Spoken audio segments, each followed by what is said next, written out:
Kansulenti buli bulungi. Tubulanganya ebbanga libadde ddene olw'ebizibu ebyagaana Wanyinda okweggala y'ensonga lwaki mbadde mbabuzeeko. Mwenna ebizibu byagawo mwabimanya ebyantuukako era ne mulwana obwezingira okulaba nti nkola ki nfuna eddembe lyange. So nno ebigere bino era kyekindeese zijje tuwayeemu tukwaze emboozi nga Mukama embezi wange mugenda kunyumirwa shya leero yakawungezi ka leero. Kyemulina okukola kiri kimu, buli omu ategeeze omuntu we nti omukulu atumbudde. Kyekyo kyokka. Era kansooke endowooza mbaweemu eddakiika 2-3 buli omu nga bwe yeeteekateeka then tulabe ki ekiddako.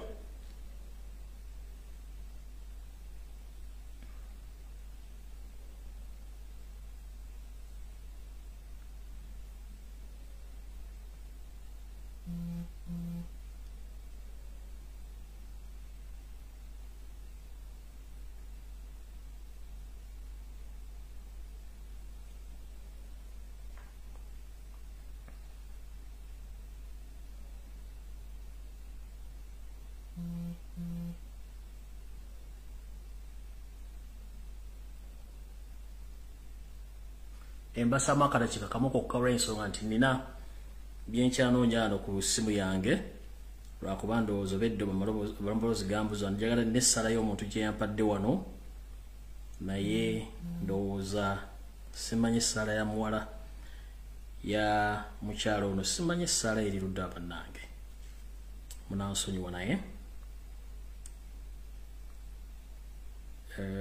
kyaginoonya wano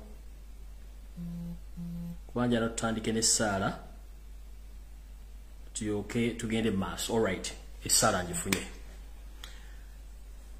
nga sinatandika program wadde obbaboozaako njagala ntwala omukisa guno okutandika n'okusaba program eno nga nsaba Mukama atukulembere mu ssaala eno ey'omwana ayagala struggle omwana omuto mu myaka asobodde otuwa essala njala mugiwulize tulyoke tutandike bulungi buli omu owembeko woli osobole okuwuliza essaala eno ey'omwana omuto ayagala enkyukakyuka ate nga naye alaba ensinga bw'etambula. Essaala eno etambula bw'eti: Mukama nkusaba owulize essaala y'omwana ono nga asabira ne Uganda wepo n'abakulembeze bafunemu okutegeera n'okumanya ki ekirina okukolebwa.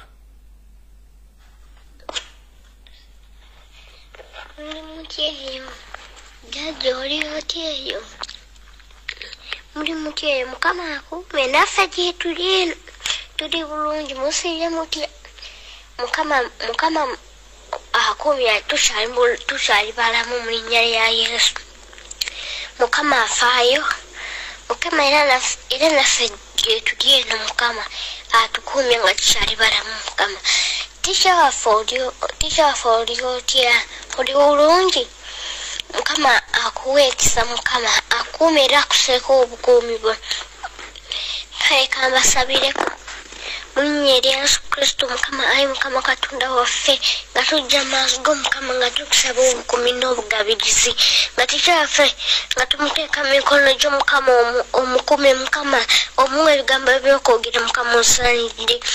Oluwa kitiibwa oli w'amaanyi oli w'omukulu oli munene taata waffe jangu otuwa amaanyi jangu otukuze n'omusaayi gwo Mukama gwefeera n'ozuukire Mukama jangu otutaasa Mukama tukoowole Mukama osaanidde okusinzibwa jangu otukulembere Mukama osaanidde okusinzibwa Mukama ngandeta tikya mikono gyo Mukama mukuumi omuseeko obukuumi bwa Yesu taata mugabirire Mukama taata wange oli mukulu oli munene gwe yafeera n'ozuukira jangu otutaase Mukama osaanidde oli w'amaanyi ten'omu akufaanana ten'omu akwenkana Yesu jangu otaase tisha waffe Mukama omuseeko obukumi n'obugabirizi Mukama bamalayika gyeri emugulu bamuwambaatire ekisa kyo kimuwambaatire obukumi bumuwambaatire Yesu.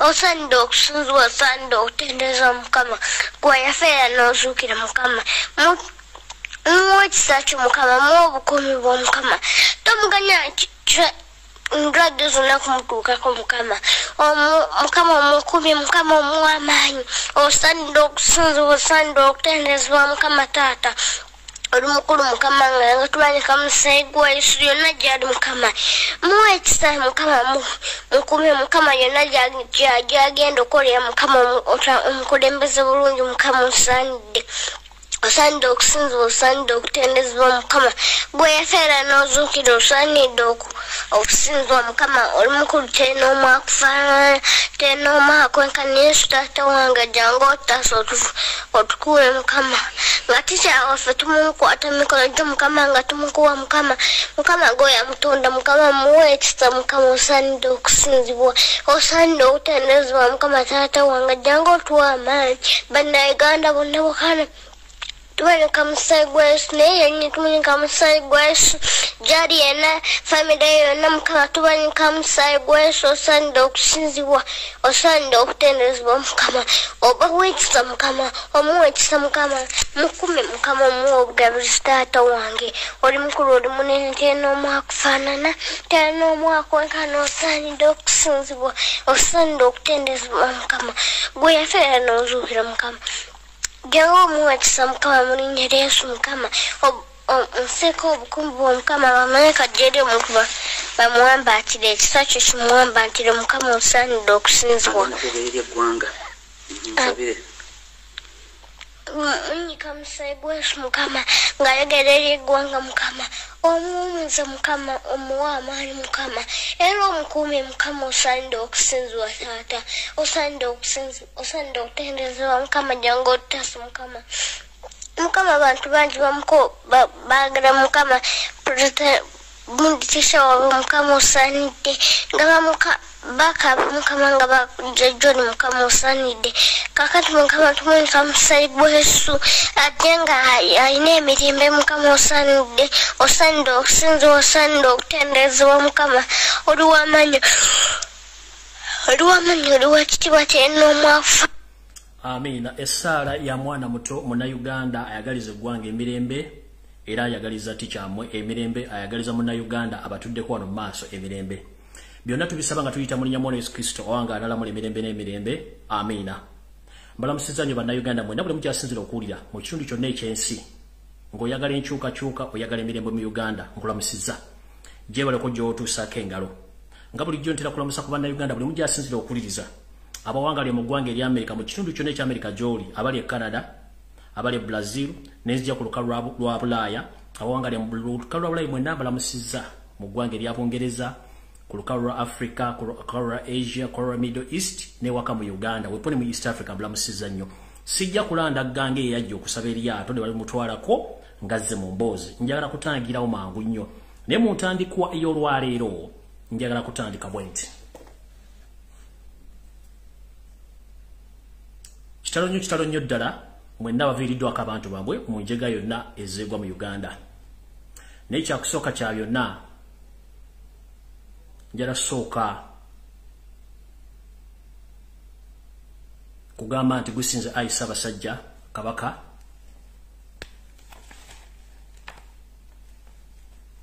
ekyokusalira kwa Namasole Margaret Nagawa Siwoza yaseeredde ennaku 2 emabega Mukama amuwumuze mirembe kubanga ffenna lyekkubo gye tulina okulaga enjawulo ya budde Ssaabasajja gusinze naye Namasole Mukama akuwumuze mirembe byonna ebyakusobako Mukama bikusonyiwe ateekewo minzaani wakati w'ebirungi by'olese ng'okoledde eggwanga ne Buganda n'okulera Ssaabasajja Kabaka omutuusa waali Namasole Nakabutuzi eyambutuza oyamuleka n'olyoka okwasaganya Ssaabasajja okumutuusa w'omulese Mukama akuwumuze mirembe mukowere erimu era nga lyakusaasira mu bbanga lye mbadde nga ndi emabega w'emitayimbwa emikono gitawumira muwemba oba ntungo njala kusooka okutwala okusaasira kwange eri ekkanisa y'abasodokisi bonna ewangaala ne Lamula mu nsi yonna naye eno nsinzidde mu Uganda olw'okuviirwako kitaffe mu Katonda Yona Lwanga kitalo nnyo ddala bafamire y'omugenzi Yona Lwanga Mukama bagumye olw'ensonga nti naffe era kyekiseera nti enjawulo ya budde nti atuwa obulamu atera yabutwala naye ogenza otya Mukama akuwumuze mirembe Bishop Yona Lwanga eyakola kyonna ekikyamu okutuusa wooli ssaawa zino naye ajja kuba akugoberera. Nja kutwala okusasira kwange era eri ab'ennyumba y'omugenzi eyali omumyuka wa poliisi omugenzi Paul Lakech. Kitalonyo ddala olw'okuviirwako omwana enzala ya Uganda abadde aweereza eggwanga newankubadde nti awadde abaweereza gavumenti yabamusibira mu bbwa. Kitalonyo ddala. Mukama muwumuze mirembe era n'ab'enju ye Mukama bagumye n'abantu mu Northern Uganda mwenna Mukama bagumye olw'okuviirwako mutabani wammwe omwana wammwe. Then enkola y'emu olw'okuba nti zisisosola oba oli mu gavumenti kasita oba ng'osigala munna Uganda. Njala tutwala kusasira kwange eri ab'enju y'omugenzi General Pecos Kotesa. Kitalonyo ddala okuviirwako taata wammwe muganda wammwe era naye yatufaako nga nkyali mu kkomera naye nga mujjukira bulungi nnyo nali namugambako nti bayinza okuba bamwetaaga babasinga okuba nga beetaaga obulamu bwe era ne babutwala. Kitalonyo ddala. So naawo era njagala okutuusa okusasira kwange bannayuganda bonna abafiiriddwako abantu baabwe wepo ne baganda baffe mwenna abali mu makomera abali mu kubonaabona buli omu gyali Mukama abenga akukingiriza osobola okuyita ng'oyita mu mbeera eyo yonna. Awo nno bwe mmala okunyololwamu n'abantu bonna wepo n'okusasira Ssaabasajja Kabaka olw'okuviirwako maama erikowe n'endiwummuza. Ngenze mu kkowe eryokubiri. Njala tutwala omukisa guno okwebaza bannayuganda mwenna buli mujje muwangalira mu nsi yonna nga saawuddeemu gwani nti mwebale nnyo mwebalire ddala olw'obuvunaanyizibwa n'obuvumu bwe mwalaga nga nkwatiddwa nga nnumbiddwa n'entwalibwa abatamanya ŋŋamba gye bantwala okuntereka okumala emyezi 3 weddu. Njala okwebaza emirimu gye mwakola egyansobozesa okuba nti nakati wano wendi ndiwo lwa buyinza bwa Katonda nammwe bannayuganda. Buli omu eyakola kye yakola okusinziira mu nsi wali beebazizza. Abeekalakaasa okwetoola ensi yonna sigenda kumenya linnya lya muntu oba lya gundi wabula buli eyali group leader nammwe mwenna abatwala obudde okwekalakaasa bannaye Mukama wonna we mwajja abaddizeemu bali nnyo mubalire ddala buli nsi we mwali. Bwe nva mu kkowe eryo nja kwebaza bannayuganda mwenna abakwata mu ndyanga ne musolooza obuuma obwasobola okukola emirimu gye bwakola mwebali nnyo mwebalire ddala. Era mbategeeza nti ekyo kye mwakola kyali kikola kya buzira nnyo. Nzaani gwe mwassamu obwesige okuba nti munnwanira eddembe lyange ne mukwata mu nsawo ne muggyamu obuuma obwo. Olw'okuba nti ebyokwogera nabingi ate nga mwandyetaaze okumanya biki ebiddako. Njagala kusaba mbategeeze nti olunaku olunaddako nja kubategeeza obuuma bwe nafuna era nja kusaba bekikwatako abaakuŋŋaanya obuuma bonna musobole okuba nga mutegeeza bannayuganda bwe mwakuŋŋaanyaamu obuuma ensaasaanya y'obuuma obwo nange oluvannyuma nje ntegeeza ensi yonna obuuma bwe nafuna olwo tujja kuba tuzze ku mulamwa omutuufu ogw'okulaga ennyingiza n'ensaasaanya. Naye nga njala okubaza mwenna bannayuganda buli omu yatoola ennusu nti we bali nnyo balire ddala wonna wajja Mukama akuddizeewo. Awo nno nga nvuddewo njala kwebaza omukulembeze wa National Unity Platform omukulu Robert Kyagulanyi Ssentamu we bali nnyo balire ddala ssebo Mukama wange olw'okutwala obuvunaanyizibwa bwepo n'abakulembeze ab'ekibiina kya NUP ne bambe ba Parliament. Naye akensuso nja kwebaza nnyo abantu bano wammanga. Nja kwebaza omukulu akiikira ekitundu kya Kyaddondo omukulu amanyiddwa nga Honorable Nkunyingi Muwada. Taata njala okwebaza ekyensuso nti watambula n'otindigga engendo okuva ewaffe Kyaddondo n'ojja mu Butuluuki okuba nti onoonya omusajja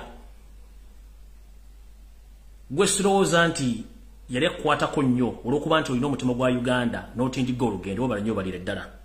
Bano benjogera baatuukira ddala ku kkomera we nali era baatwala obuvunaanyizibwa.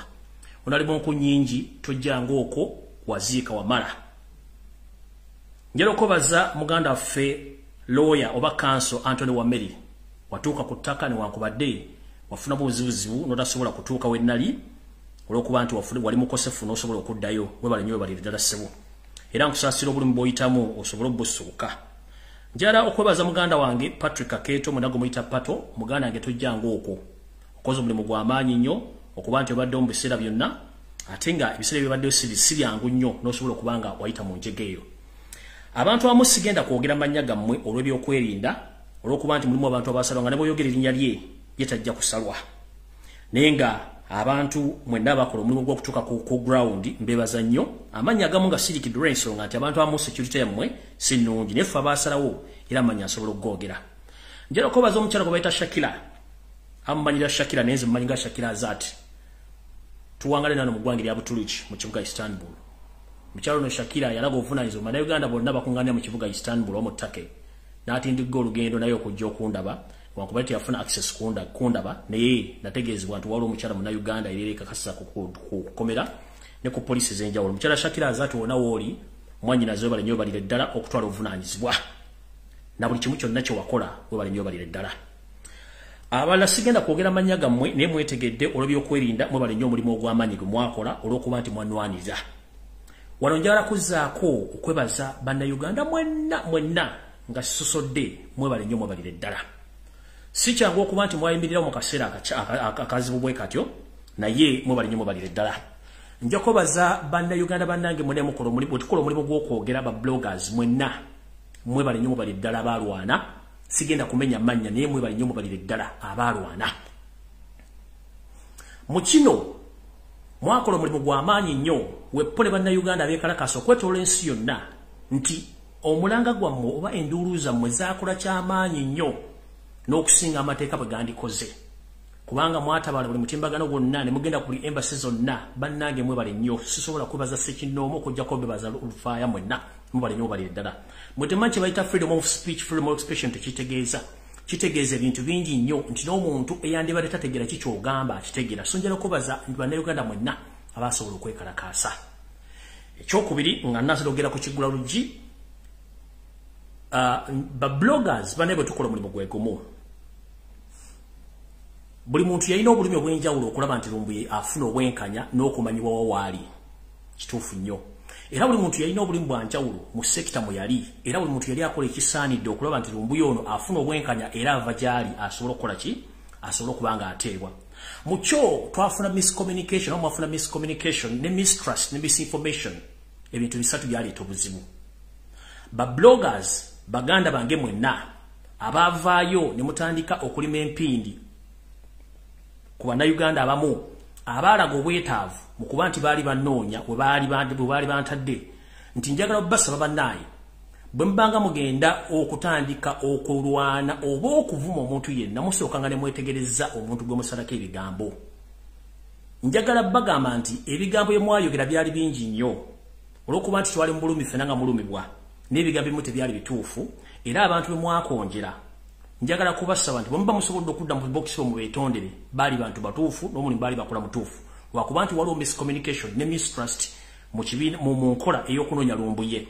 Naye nga njagala obbategeeza nti abantu abo tebalina musango mwafuna bufunyi miscommunication, misinformation ne mistrust. Era ba bloggers bannaye mwenna mbasaba n'obuwombeefu nti tukole ekintu kye kimu olw'okuba nti tuli ffenna bannayuganda twagala enkulaakulana twagala enkyukakyuka. Buli muntu nsaba eyakola ensobi n'avuma omuntu gwe yavuma ku lwange bannaye nsaba buli omu asonyiwe munne kubanga tuli bantu tusobya. Kuba nkimanyi abantu bangi nnyo baavumibwa olw'okuba nze olw'okuba ani naye obutakkanya bubeerawo naye tubumalawo tutya. Obutakkanya bubeerawo tubumalawo tutya. Tulina kuteesa na kumanya kyekituufu.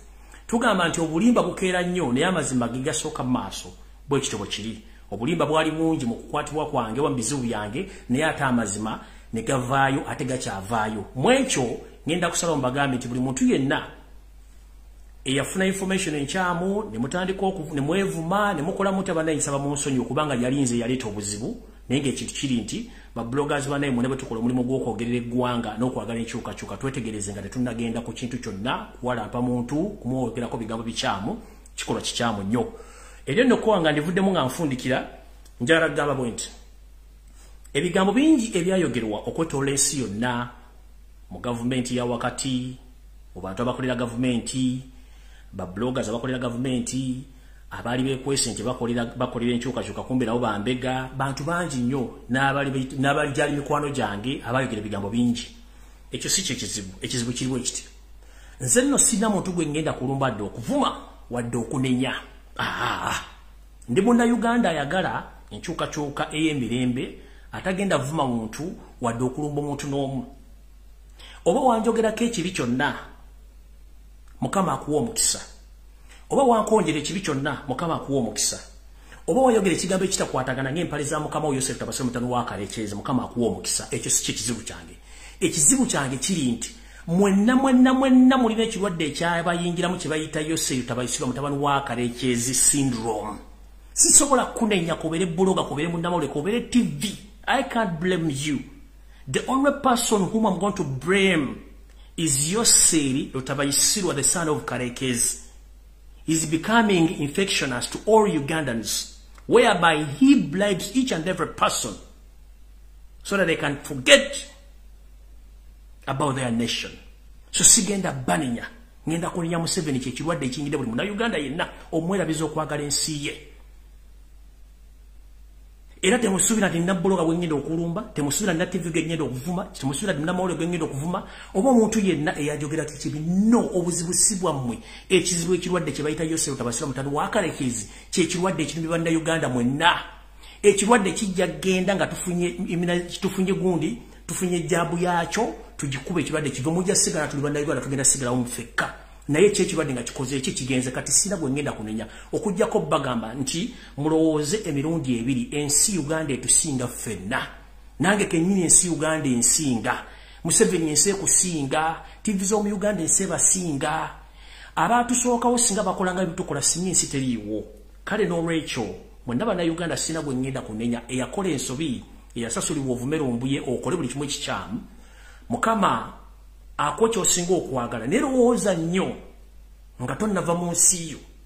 Obusente obubakuwa ze zimu ku ssente z'omuwomusolo ezisasulibwa. N'olw'ensonga eyo sigenda banenya ngenda kunenya omuntu waku Museveni kyekizibu kya Uganda. So si bloga, si bannamawulire, si aba social media oba bannayuganda basekinoomu. Ekizibu kya Museveni yendwadde eri mu bannayuganda ebatuusizza okuba tebakyasobola kwerowooleza okujjako okulowooza nti buli mwaka atemu ekyo kyakola ki ekyanguwa. So ekyo bwe ngenda okikomya. Ngenze ku kigula lugi kyaleero era mbatumiddeko mwe n'abadde bamisinga ekigula lugi nti nkomye obuto okubaweereza era ekigula lugi ngenda kibawa buli lunaku oba buli lunaku lwabasobodde okujjobwa amawulire. Ntandise bwe nti kigula lugi kyaleero nga bulijjo bwe ngamba Yoseri Tabasira mutano wa Karekezi nti wandikola ekintu okulumya omuntu n'owunzika ng'oyambe muyambe ekkiriza enswasweta yanula yerege engalabi. Mukulu okoze fujjo lingi nnyo mu Uganda. Naye tugamba nti enkima gyekoma okulinnya omuti gyekoma okwolesa obwerere bwayo oba buli maawa. Mukulu ekigambo ky'okutta bannayuganda n'okubuzaabuza okuwa amawulire amafu kikyamu nnyo. Nze wayagalira ddala okwagala okunguleta mu Uganda era n'okola amawulire mangi nnyo. Which sigenda kunenya muntu yinanga mbagambye era muganda wange okero lyemu nkulamusizza nnyo webali emirimu gy'okola n'abakulembeze bonna bali mu bitongole by'eddembe mubali nnyo emirimu gye mukola. Sigenda banenya ababulire ekirwadde bakiyita Yoseri Tabasira mutano wa Karekezi kyekirwadde ekibaluma. Sina gwe ngenda kuvuma dde okunenya wabula ekirwadde bakiyitaani Museveni.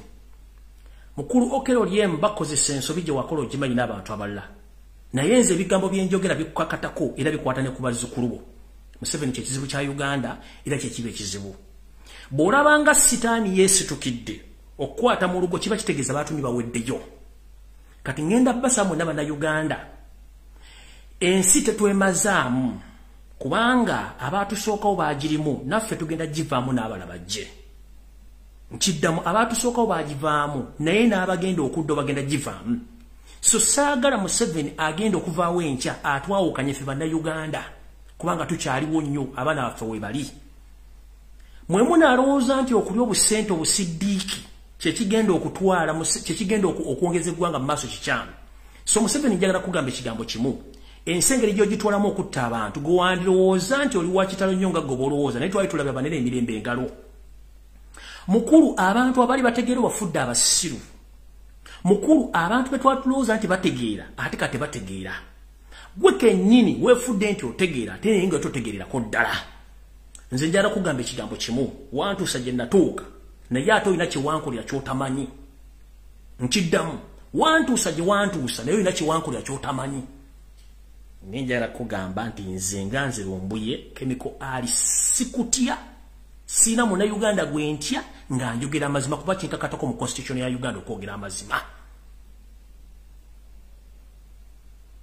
Oba oyagala oba toyagala results z'obwenzi tuzirabira mu kufunisa lubuto mukazi kufuna siriimu na birwadde bya bukaba.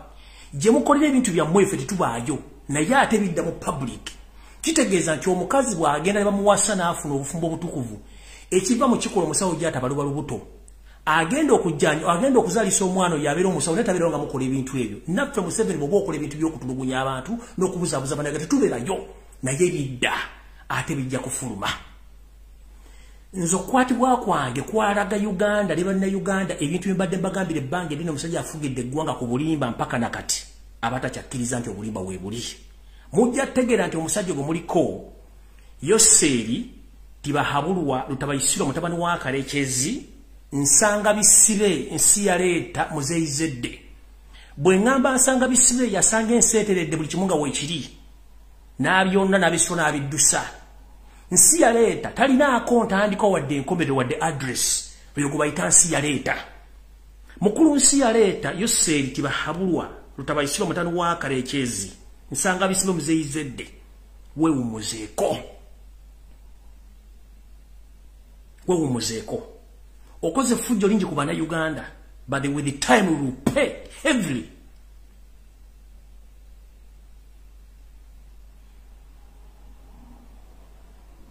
guwandiroza nti gwosinga okutegeera mu bulayi si gwosinga okutegeera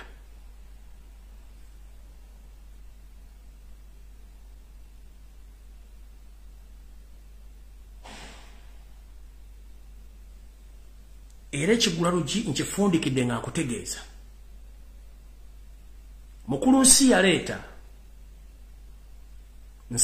nsanga bisibe muzeyizedde wumuzengala byakolera amazima gakaawa naye ojja kumanya amazima kati anvuddewo olw'okuba nti obudde nda butono ate abantu bamugenda kukola njagala okusookera ddala bategeeza sirina kintu kyensobola basasula mu nsi okujjako kusigala nga nkola omulimu guli gwennyini gwe mbadde nkola okubawa information era nyikyambuza bulungi nnyo nga mugitegeera kyensigala nga nkola kyekintu kyenyinza obbasasulamu kyokka one maze emyaka egiwera gigenda mwena sikola nga nkolera ggwanga kukyuka ntuuse n'okugenda mu kkomera nga nkyolera ggwanga kukyuka kyemwansasulamu kisinga bye mbadde nkola mwebali nnyo mubalire ddala kyenyizo basasulamu kwe kusigala nga mbaweereza n'okubagula information yonna nga bweneeba era bwe naaba nga ngifuna ngenda gibawa era nga njagala tandika n'olwaliro mbaweeko ku information gye nnina mujja tegeera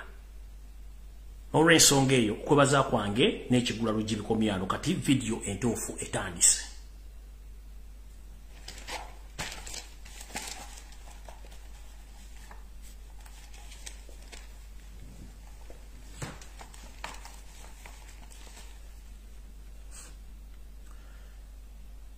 abagala okumanya bwe nakwatibwa ejja kuba sitole endala era njagibwa mu butuufu bwayo essaawa zino olw'okuba nti tukyali mu kooti ebintu bikyatambula nga mumanyi nti mateeka nti omusango togwogerako nga gukyali mu kooti na wano bwe kiri era ekyo kyo mbasuubiza nja kugubawa era mbabuulira engeri gye bankwatamu na buli kimu naye mbagambye buli muntu yenna eyankolako effujjo nga munnayuganda munnange sigenda kuvuma sina kye ngenda kukola ensi ejja balamuza kisa nze gwe mpalana era gwe mmanyi nti yakola ebintu bino Yoseri tabasira mutani wa Kalekezi naye babulaza mmwe ne basisita mwekuba emitima tunuulire ensi Uganda n'ensi endala ezigyetoolodde olyoka olumbe Lumbuye omutumba ekyoyagala omuvume otuuke n'okumulyamu olukwe tunuulire ensi Uganda kyekikulu ntandise bwenti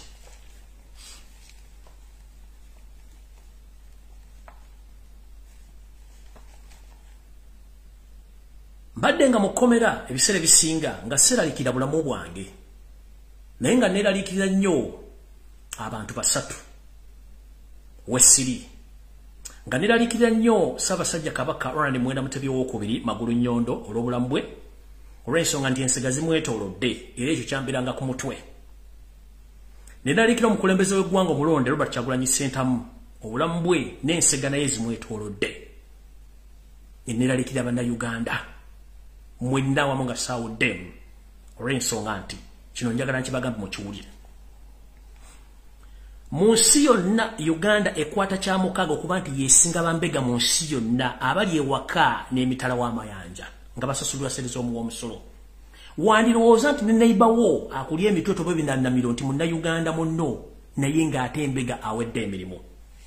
Omwami ono alina bambega mu buli kitongole kyonna ekinene mu nsi yonna kye mumanyi whereby nti employinga n'abazungu bamubegere.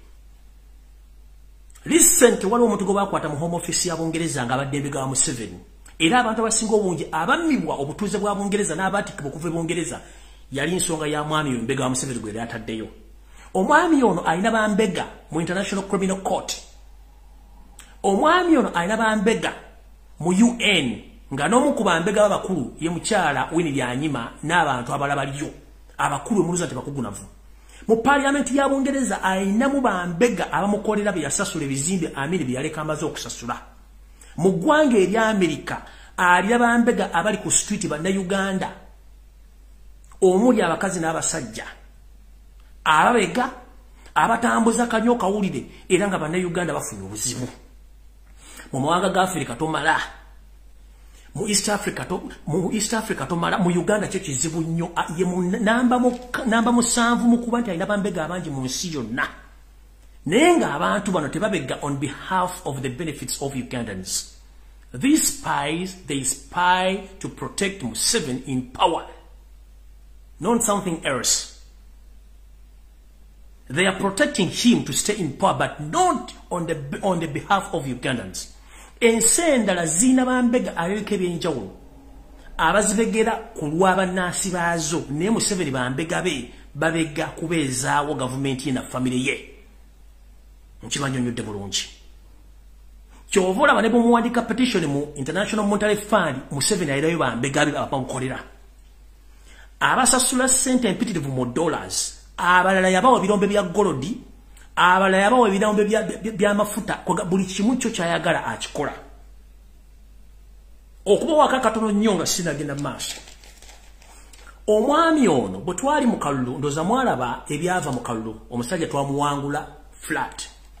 Nenjagala bajjukiza nti ekizibu kye tulina mu Africa ne mu nsi endala ezikyakulaakulana tulina ekizibu kiri kimu nti tukyali mabega wa mitayimbwa egy'abaatufugako oba abaatukolonizinga. Indirectly bakyatufuga nga tetumanyi. Era kyova olaba ono omwami assa abantu yakyasinza okutta abantu ku kalu Africa teryamunyigako kubanga is protected by those international spies abali mu international bodies whereby nti n'ebikolobero byakola byonna tekyali amunenya kubanga ayinayo abantu amuterayo akabega. Ekyo sigenda kulwawo. Ngenze ku nsonga enkulu. Ensonga enkulu ey'eggwanga okulitunda ekyo nze kibagamba buli lunaku nti eggwanga Uganda lyatundibwa nga mulowooza nsaaga. Eggwanga Uganda Museveni yalitunda ne muganda we mu Kuteesa ne mukyala we Judith Museveni. Olwewe twogerera amagye ga Uganda gagenzedde Congo naye tegagenzeeyo leero gagenda almost omwezi mulambe mabega. Kati eno message njagala egende eri ekibiina kya National Unity Platform ekikulemberwa Kyagulanyi Ssentamu ne baganda bonna. Ekisookera ddala ekyatutte amagye ga Uganda ogende Congo nga mukimanyi nti ADF kibiina kya Museveni yakyetandikirawo yagenze nga balina akatego ke baagala okuteeka mu Robert Kyagulanyi Ssentamu n'ekibiina kya National Unity Platform.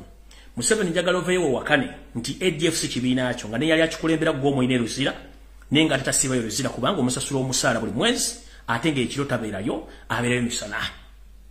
ADF tebangayo bali basirikale bo bakozesa. Wagenze Congo still nomenya constitution nga tobozeza parliament era ekyo wakikoze kubanga amagye wagenze okwogera nti bajja bakola formal information mu parliament already nga amagye gagenze de Congo.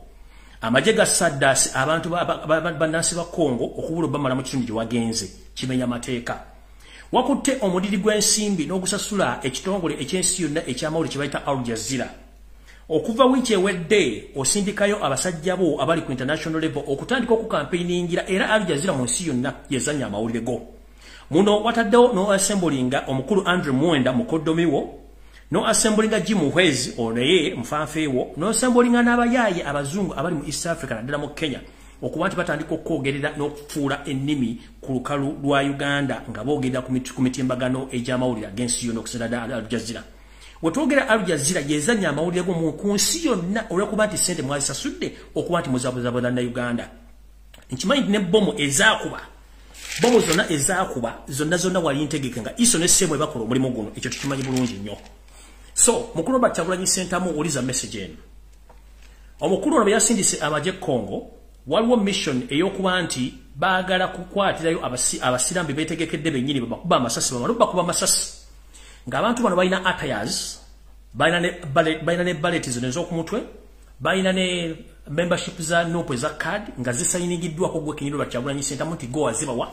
Bagenda bakuŋŋaanya bakuba amasasi, bayite ebitongole by'amawulire binene omuli Al Jazeera, omuli CNN, BBC, bakavalinga abantu abo nga balina identifications ezo ne attires eza NUP bakite ku mutimbagano gw'ensi yonna kikonfaminga Robert Kyagulanyi Ssentamu gobadde sponsoringa abayeekera ba ADF.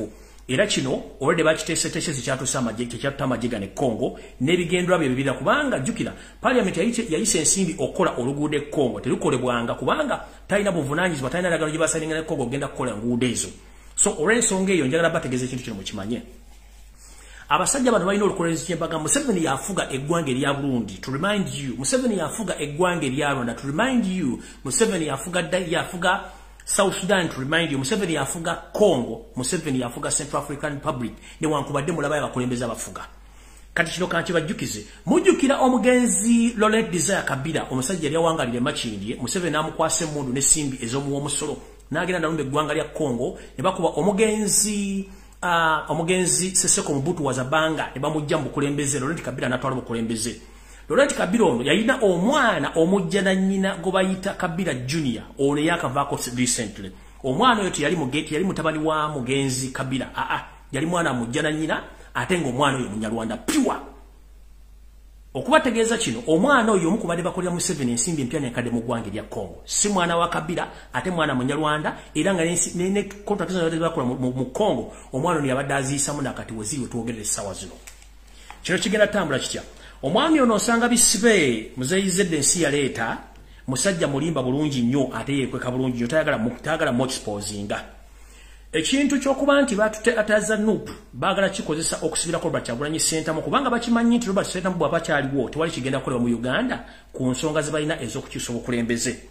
Mu kino era kye kimu famire y'omugenzi Sheikh Kirevu gwe bakuba amasasi eri mu kattuke kamu nti famire abaana n'abakyala baabawamba bali mu safe houses ez'enjawulo.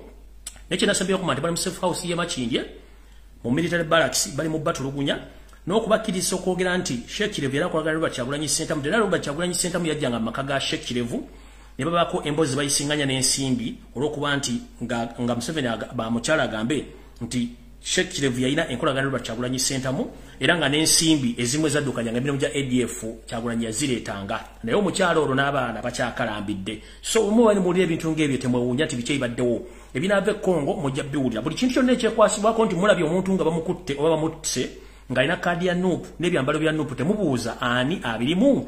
Iso SSMI n'ekitongole eky'amagye ekya Museveni kimukuumira ekya SFC. So yensonga eyatutte omukulu Museveni wansi mu Congo ayagala kujja results eziraga Robert Kyagulanyi Ssentamu yabadde adumbira ekibinja kya ADF in disguise ninga akimanyi bulungi nnyo nti yekennyini yali babega wa kintu kino. Ago gawedde ngenze kumalala. Twade tuli awo nga muwulira amawulire nti China yatutte ekisawe kino baali bakitwala dda. Naye nga batabuti kwogera nti China atwala ekisawe kino. Naye nga China tetwalanga kisawe kino kyokka. Ku ndagaano Museveni ze yasayininga nabagamba nti abantu bano tebasomanga mulowooza nsaaga. Kya bulijjo mu mateeka nti eggwanga bwe ligenda okwewola ensimbi bayita mu kakiiko ak'ebyenfuna mu paaliyamenti ne bateekayo okusaba kwabwe paaliyamenti n'ekukkiriza ne kulyoka kusiteekebwa mu bitongole by'enjawulo by'ensi yonna ne balyoka basaba omusimbi. Yoseri tabasula mutano wa Karekyezi muzeyizedde ensanga bisibe ensi yaleeta yasituka ne muganda we Saamu Kuteesa wepo ne mukyala we Janet Kemba bazibombi ne bagenda mu ggwanga erya China ne basayininga endagaano ezitunda ebyamaguzi n'ebyobugagga bya Uganda abantu basatu nga tebategeeza ku paaliyamenti bo ne basayininga endagaano. Mu kisinga okusesa era ekikwasa ennaku omwami ono nsanga bisibe ensi yaleeta atamanyiddwako nsibuko ye muzeyizedde Yoseri tabasula mutano wa Karekyezi. Endagaano ze yasayininga ezimu zaali mu Luzungu bazivunudde n'endala ezitavunulwa mu Luzungu nga ziri mu China ate nga ziri mu bugambo butono nnyo.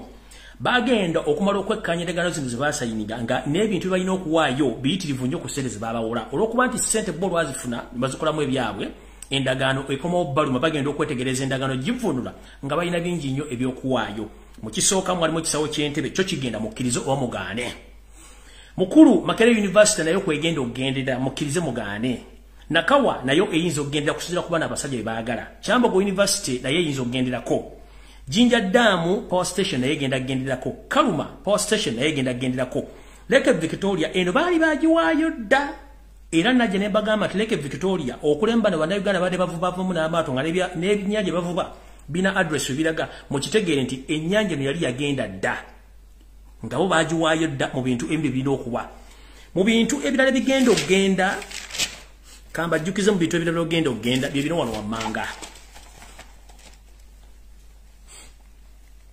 nga baagala okuza ssente zaabwe Lake Victoria njibagambye Entebbe Airport njibagambye Kaluma Falls Kaluma Dam njibagambye ekisinga okusesa nno abaami bano abachina bajinguwongu changuwongu baagala border posts B ezisinga okuyingiza ssente mu Uganda border post kuno kuliko Busiya kuliko ne Maraba nayo kweri border bazaagala zikontrolinga okuba nti omusolo gwonna oguyingizibwa mu ggwanga nga guva ku borders ebbiri baagala ogukontrolinga mukiwulidde bulungi n'ebitundu ebirala baagala ettaka ly'ekayunga naye nga possible baagala Bbaale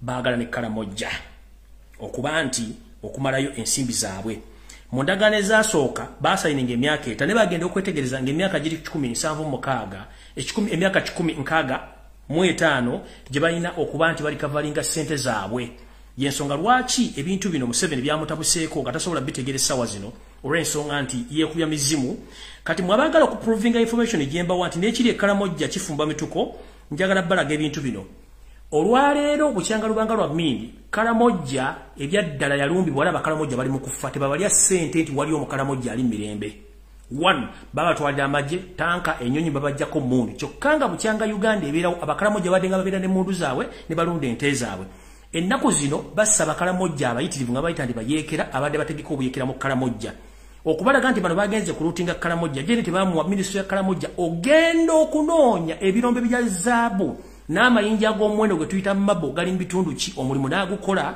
n'amala ne bateekayo ba investor okubba amayinja gano n'okubba ebintu by'abantu we twogera Abakalamojja ente zaabwe Museveni n'ababbi be balala bazibbi bazimazeeyo nga ne video gye nasembye okufuna information eraga bweti bano abasajja okumanya si babbi balwadde ente z'Abakalamojja zonna bazimazeewo zizo bazigo amagye ga UPDF gatwala ente z'abasajja Abakalamojja zizo UPDF ate nga balalo bennyini bali mu UPDF mumutunde mulabe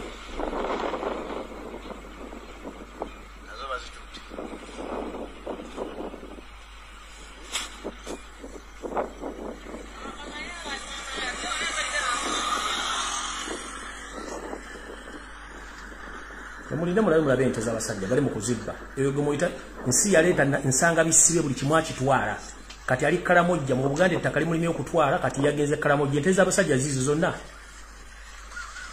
UPDF yezitwala zizo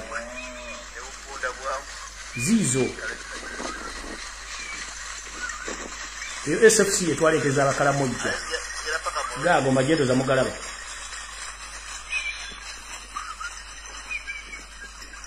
awo banyamulege batwala ente z'Abakalamojja bali mu kubba ggwanga ddimalawo kati bagenze Kalamojja gisaanya ozize ente z'abasajja bazimazeewo gaaga amagye mugalabye wuuyo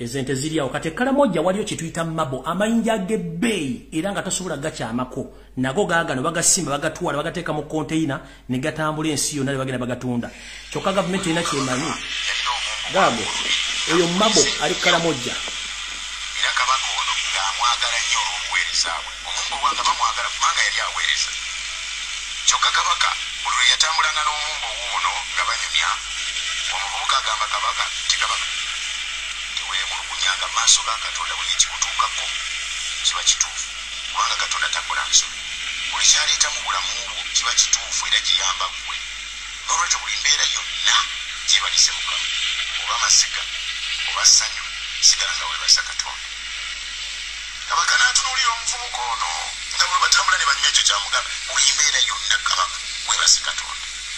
Kyokka lumu baali bagenze ku ttale nga bayigga enjiri nejja enjiri y'embise y'omusiko n'erumba kabaka. Omumbo ono n'alwana nnyo okutaasa kabaka we.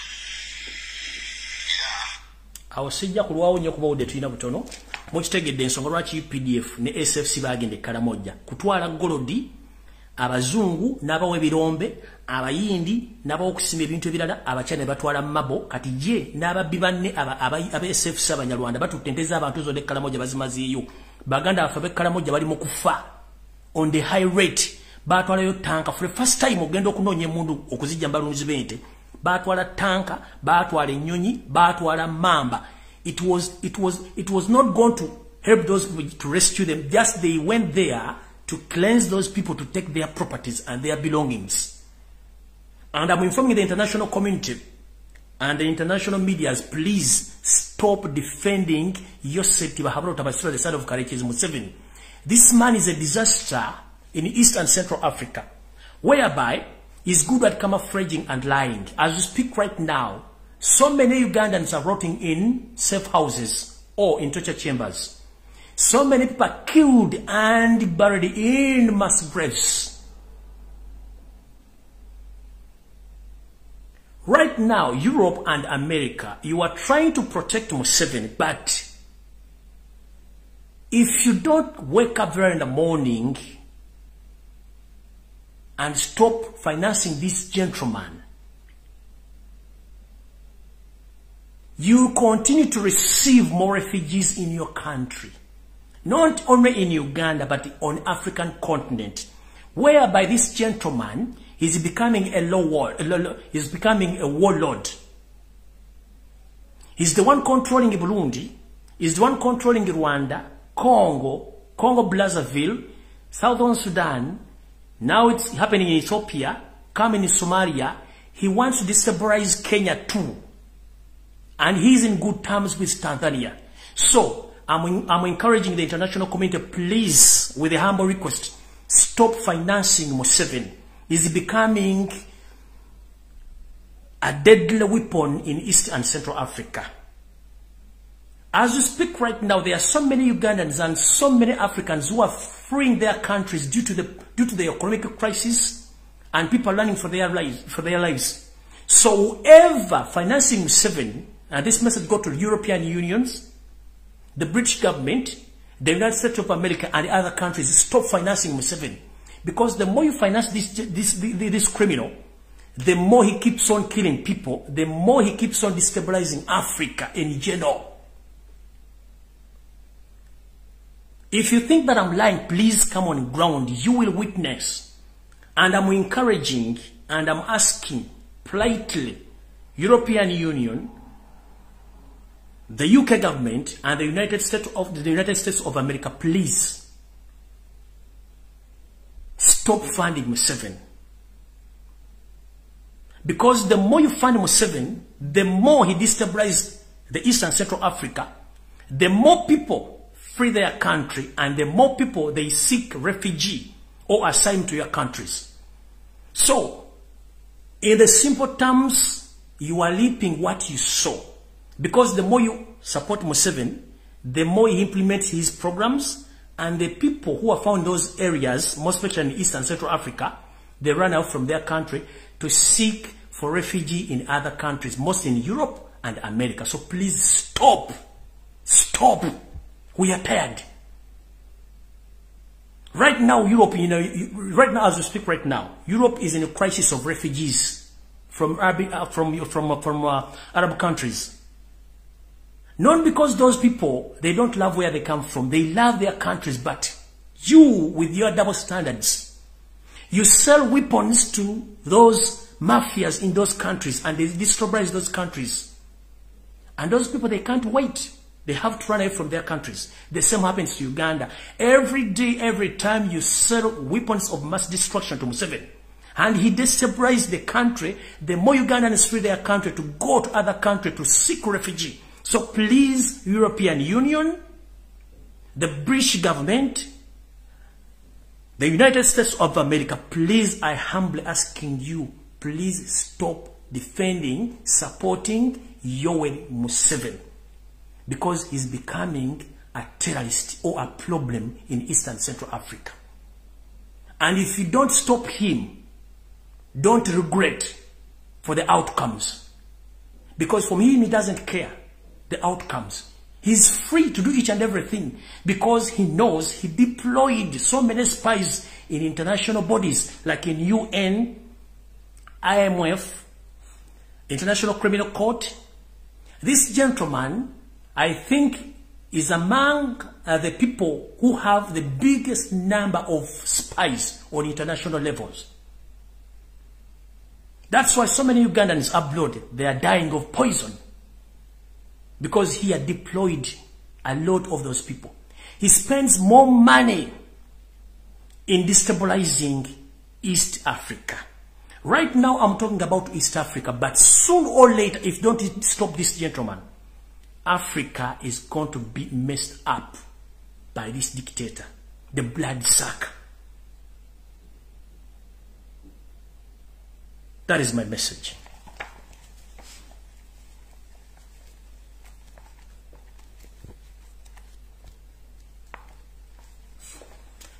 Eno message njagala egende eri bana Uganda mwenna abawangalira mu border eyawukanya Tanzania ne Uganda. Museveni njagala wakandi bwagenze Tanzania wagenze ku ndagano z'amafuta. Endagano z'amafuta zaggwadda wakati wo n'omugenzi Pombe Magufuli. Ono omukyala afuga Tanzania mulina omukwano ogw'enjawulo era mulina endagano ze mwakola endagano z'amafuta ne ziggwa. Ekyakututte Tanzania kikino wano. Ochimanyi bulungi nti international organization ezisinga obungi ziri willing okujja mu Uganda okufindinga atrocities zotandise okukola mu Uganda kubanga these governments or these international bodies, they are investigating the information they get from the ground that you are killing Ugandans and you are burying them in mass graves. As we speak right now, you went to Tanzania to camouflage that you were there for the sake of signing agreements of pipelines. No, those agreements were done some time back. You went there to seek permission so that you can hide your weapons of mass destructions which you produce in Kapeka Masulita, that is rural district, and in the islands of Sese. And as we speak right now, within 1 week from today, you are going to start packing all those weapons on lorry-owned vehicles and you transport them to Tanzania because you agreed with that madam who's living in Tanzania right now to keep for you those weapons to hide the international community the truth that you are manufacturing and you are having weapons of mass destruction. And the other issue which took you there. From my reliable information, I was informed that the second request you made or you asked from that leader of Tanzania as we speak right now, there are so many people with the evidence that you killed a lot of Ugandans during the campaigns of 2021 in January. And the young people from different parts of Uganda were killed and buried in mass graves, but most especially in Buganda region, in central region. And these people were buried in different mass graves in Kayunga Sezibwa, Goma, Karangara, West Nile, Madugomba, Chifampa, Kalwanga Gomba, Kapeka Masulita, that is Ruwelo. And right now, you want to hide the evidence from the international communities or international bodies who are willing to come and investigate these mass graves. You ask for the permission from the Tanzania president to allow you to transport some of the dead bodies which you buried in these mass graves. Those are the two items which took you to Tanzania. And I think your request was accepted by the madam. So people who live nearby Uganda and Tanzania border, starting this week, you'll be witnessing my information that Big vehicles will be leaving Uganda, heading to Tanzania, taking unidentified commodities, but in particular, guns and dead bodies, which were resumed from those districts or those areas, have informed you above or below. The areas are Kayunga Sazibwa, Goma, Karangara, West Nile, Madugomba, Kifampa, Karwanga Gomba, Kapeka, Luwero, that is Luwero. So those are the areas which are full of mass graves where the young Ugandans, they were killed and buried, and some parts of Mabila forests. So Mr. Museveni, don't fool Ugandans that you went to Tanzania to finalize the agreements of the pipe oil. No. You had agent agendas, and those are the agendas which took you there. At first, you wanted to send Dr. Rwakana Rugunda to finalize that mission. Rwakana Rugunda failed to agree with you. You wanted to send Muhoozi Kainerugaba, but unfortunately, Muhoozi Kainerugaba, he can't even express himself. And he's not loved, local and internationally. So that option also failed until you accepted to go there on official visit, but which official visit had an agenda. That's why you didn't even spend there a full day. You went just there for hours because you had a mission.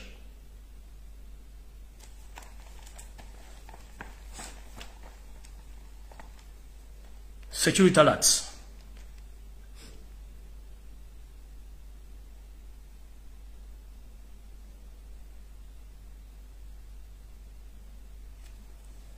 As we are preparing for the festive season,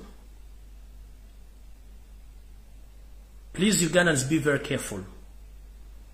As we speak right now, the pandemic of coronavirus is spreading on very high speed worldwide. But remember, in Uganda, God still favoring us so that we are still surviving. But Museveni and his mafias, they are planning a third lockdown due to coronavirus. They held some meeting with the Minister of Health, and they start doctoring some COVID-19 numbers so that they can broadcast, or they can start putting pressure on international community so that they can give them money as they did last time. But Mr. Museveni, please stop this. Don't drive us to the dead end. We've seen enough. Try to behave like a mature man, and for the first time love your country. And I'm mistaken, it's not your country because you're a refugee. You're a refugee from Rwanda, you have no history in Uganda. That's why you're behaving like that. How dare you go invest in European countries or in foreign countries and you don't invest in Uganda? Recently you went to Kenya, or you went to Tanzania, sorry. You funded and you constructed schools there, but in Uganda, schools are still closed almost for 2 years. 50% of Uganda economy is invested in Rwanda. As we speak right now, you are investing a lot of money in waging war in Congo, but Ugandans are suffering. 25% of the money, or the taxpayers' money, is being used on paying international spies. Stop this. As we speak right now, you had a meeting with the Minister of Health and you agreed that you are proposing to lock Uganda for a third time due to coronavirus. And Ugandans get prepared. In case this happens, don't say that I didn't inform you. Because this gentleman is wicked. He doesn't want to know. In the process, you know, last time when I was fighting with him about the things which we were planning to do during the pandemic outbreak in Uganda, he was planning to kill a lot of people. Indeed, he killed some of them, but he killed the prominent people.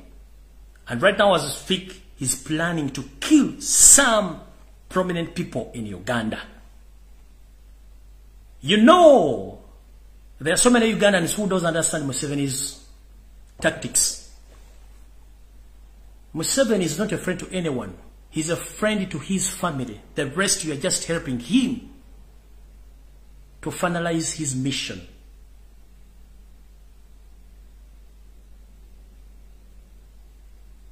Even if he gives you a lot of money, at the end of the day, he's going to finish you.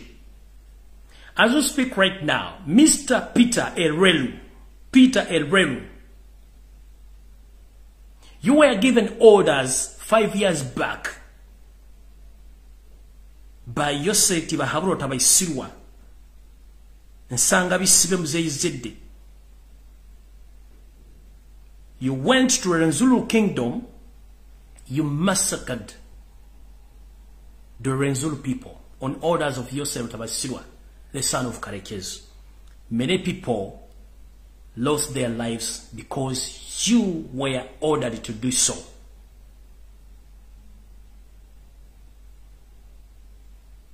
You went on praising yourself and praising the man who gave you orders. You know that you wanted by an international criminal court, but before you be wanted by a criminal court, there is a mission of finishing you. Mr. Peter Elrelu, I told you that I'm a Ugandan who doesn't care whether you support Museveni or you're supporting any animal, you're supporting Nup or you're supporting what. No. I care about all Ugandans. And if I get information about you, I'll inform you and deal with it. Mr. Peter Elrelu, Museveni held a meeting last 3 days and they agreed that Peter Elrelu, you know much and you are becoming a problem and you might be a witness somehow, somewhere when Museveni is overthrown or Museveni will be questioned about the catastrophes he committed in Uganda. So, among the people who will be questioned where did they get the orders, it's you, Peter Elrelu. So, be very careful if it is easy or if it is possible. I think you can leave Uganda with immediate effect because you are the next in the target. I told you Museveni uses people and at the end he dumps them. From dumping them, he eliminates them. So now Peter Elrelu, you are among the people who are on the assassination list. Be aware.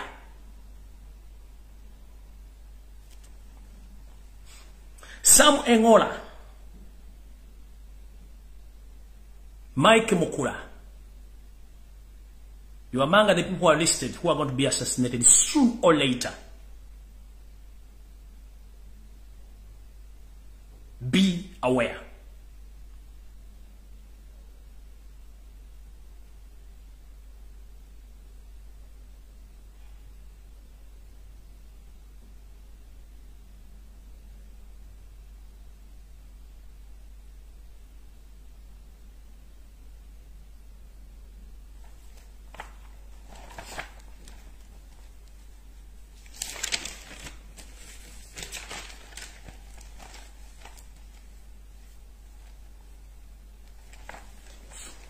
Ngenze maso.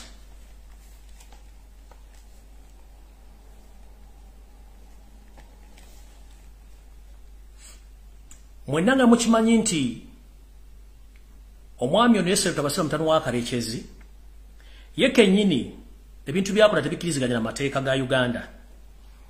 Njala tegeeza Baganda baffe mwenna abalina obulwadde obwa mukenenya. Mukimanyi bulungi temukirizibwa kugemebwa olw'okuba nti mulina embeera etali nnungi. Naye ndowooza ensimbi ezaali zirina okukola ku nsonga zammwe mwategeera abantu abazibba. Muno mwe mwali omugenzi Teddy Sezikyeye, mwalimu Janet Museveni Kembabazi, Wepo n'omukulu Mike Mukula. Babba ssente zammwe ezimu ne bazimba bye baazimba. We twogeredde essaawa zino Museveni yatoye order nti omuntu yu ayina akawuka ka mukenenya ateekeddwa okuba nga alina okugemebwa. Atagemebwa tagenda kuweebwa mpeke zino. Kitegeeza ki? Mulina ebbulwa ly'empeke zino olw'ensonga waliwo ekigendererwa eky'okutandika obbasaanyaawo n'ekigendererwa eky'obbakendeeza. Naye nga mukimanye nti ebintu byonna bikolebwa nga bwe mulowooza nti byenjogera si biriyo ne mujja kutegeera ekituufu kye ki. Mbagambye omwami ono Jimuhwezi ne Janet Wepo ne Mike Mukula babba ensimbi ezo. Mujjukire nti n'omwami eyabawako obuzuulizi eyali munnamawulire gwe bayitanga Teddy Sezikyeye Onono yattibwa oluvanyuma lw'okuba nti yasibwako mu kkomera Luzira n'amala n'ayimbulwa oluvanyuma nattibwa abakozi ba state aba ISO abamutomera ku boda nga Dewwe era nattibwa oyo najjibwawo. Mike Mukula nkugambye omanyi bingi nnyo ebikumanyisa ebingi ennyo wadde oli wa NRM Misimeyo Gusime President wawa kugambye oli ku assassination list ekyo nkikugambye kibeera nange okitegeera. Mike Mukula okitegedde. Ngenze ku kirala. Mukulu Museveni mbadde mukomera ng'okola ebikolobero bingi nnyo ne bwe mba n'okola ebikolobero bingi nnyo. Watandika okutega bomu ng'okozesa ebitongole ekya ISO, that is Internal Security Organization, CMY ekibega amaje, wepo n'abantu aba SFC. Watega bomu mu bus eyali eva empigi n'entandika okulabula abantu bomu zigenda okuvuga mu butale n'olowooza tetutegeera. Abantu bakola kye tuyita analysis ku bomu zonna ezaavuga baani abaazitega zaateguka zitya obutambi mwabukola butya ne bukyusa buli kimu nga mwagala ogende Congo kubanga mukimanyi 1 Museveni okimanyi toyina kyayina sente. Gy'olina okujja sente kwegende Congo okubba ebyobugagga. Kyekyo kati kikutwala Congo. Naye nga ate olina n'olukula okufula emmenga Kyagulanyi Robert Sentamu. Kati mukulu kankuswaza olwaleero. Omuvubuka gwe mwakozesa ogenda okutulisa bomu mu bus eyali eva mu bitundu eby'amaserengeta ga Uganda ngedde Kampala. Gwe mwawoza mbu yali mutujju era n'amanya mwagabwa. Mukulu njagala kuswaza nga n'enseeraba. Bomu eyakubira mu bus empigi omuvubuka oyo yali mukozi wa state era nga mukozi akola ne flying squad. Y'omu ku bavubuka abatrainingibwa bwe batraininga Kabalya Police Training School. Ono yali mu kibinja kya 7 mu bibinja ebimu byatendekebwa eyo naye nga yali mu kibinja kya Jati mwakolera. Mwamu omulimu ne bakama bagenda okutega bomu zino. Bomu eno netulika bubi bwe yatulika obubi omwami ono mukama we eyali ku dute yali supervisor n'amukuba essasi. Omwami ono amanyage amatufu omuyita Agaba Anthony. Enamba ye ey'owambega oba ey'amagye eri 33340 giwakani nti si ye gwagamba nti yali amanga terrorist yafira mu basi.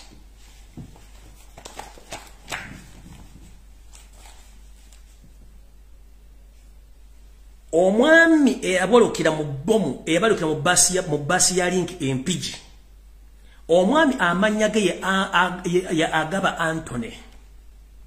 Enamba ye ey'amagye y'owambega eri 33340. Bomu yabaluka naye teyabaluka nga mwali mujagala. Omuvubuka ne mutusaako obuvune olwokuba mwate mwagala nsetegeere identification ye mukama we eyali ku duty n'amwekubira amasasi n'amutta. Mwene mugati mwasse mutujju which is wrong. Museveni waleeta abasajja n'abakazi okuva mu Afghanistan bali luddawa.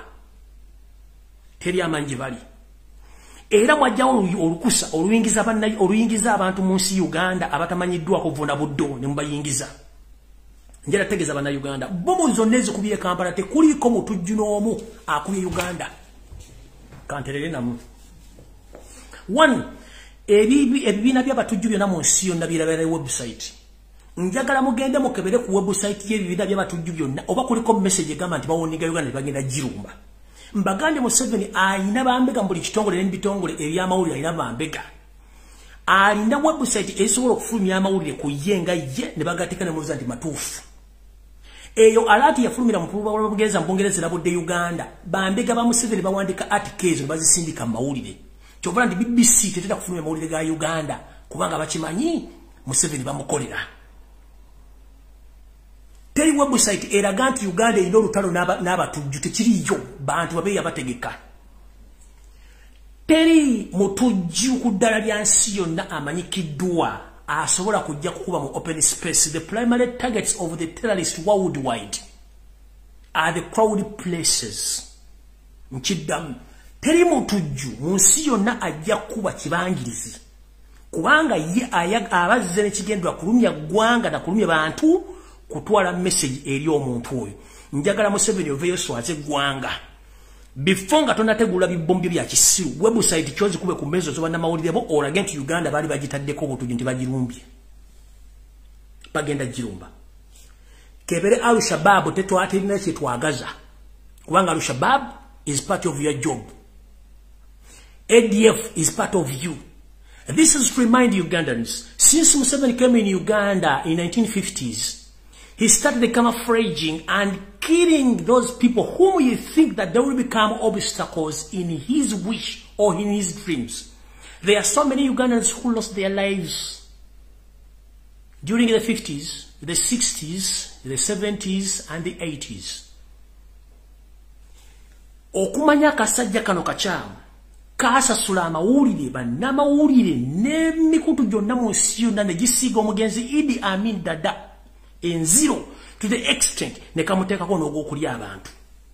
Naye nga ngenda bazaayo mu myaka gyonna okuva n'okulumba olubiri olw'emmengo Museveni olukwe yalulimu nalubanyumiza bulungi nnyo. Era bamala okukuba olubiri omu kubajja okusupervisinga okulaba omulimu gwe ya mentali nga gwatuuka era gwatuukawo.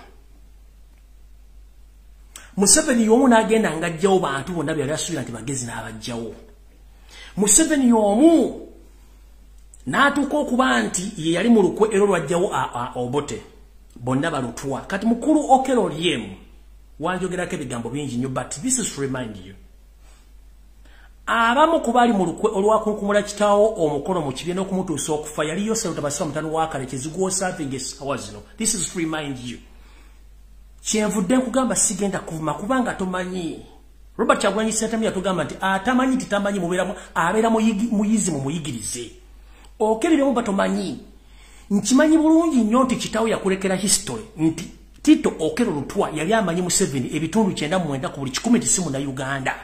Ne mu meeting eyali Nairobi yali eteese emirimu bamukubanga Museveni waki togenda lwaliro omwe Rwanda so si Uganda n'abatereka n'abatta. Kati muganda ange Okolye, this to remind you. The man who was behind the overthrow of your daddy's government is Yoweri Museveni Kaguta. Lutabayisirwa. Nsanga bisibe nsi ya leta. Because this man feared to be exposed, he knew that Okelo left some children behind, including you. And you knew the information about Museveni that he's not a true Ugandan. So Museveni decided to employ you so that he can silence you. You are serving the devil, and at the end of the day, you will become a devil too. Mr. Okelo Oryem, grow up. We are all Ugandans. We are led by the foreigners. For 36 years, Uganda is behind. You are a minister, you can travel anywhere you feel like. Please, I request you very kindly. Get your passport, move around East African countries. You will witness exactly what I'm telling you, that we are still behind due to the fact that the devil you are serving, he is not a Ugandan. That's why he's not developing the nation. He's just developing other countries of his own interest. So stop being used and stop fooling Ugandans. This is to remind you. Ngenze maaso.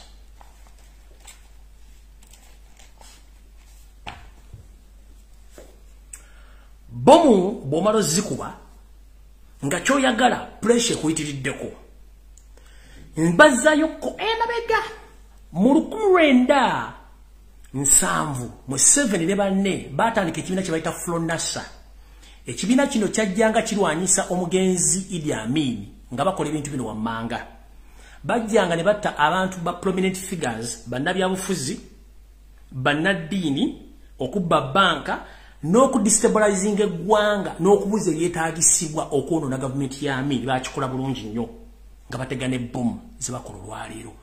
Okutega bomu Museveni yakutandika mu 1970. Okutigumbula bannayuganda mu ngeri ey'okwekweka bakutandika mu 1980, 1960. Nakati okwefula nti abantu baloza mu simusi kubanga yatta nawamba n'omulambo n'aguziika kubanga abayagala babuzaabuza. Yatandika okutega bomu nga wafronasa mu 1970 kubanga teyafuge kwa Kamini wa The Witch n'agenda e Tanzania. Museveni mu 1980 n'akozesa ekibiina kya National Resistance Army ekyabayeekera.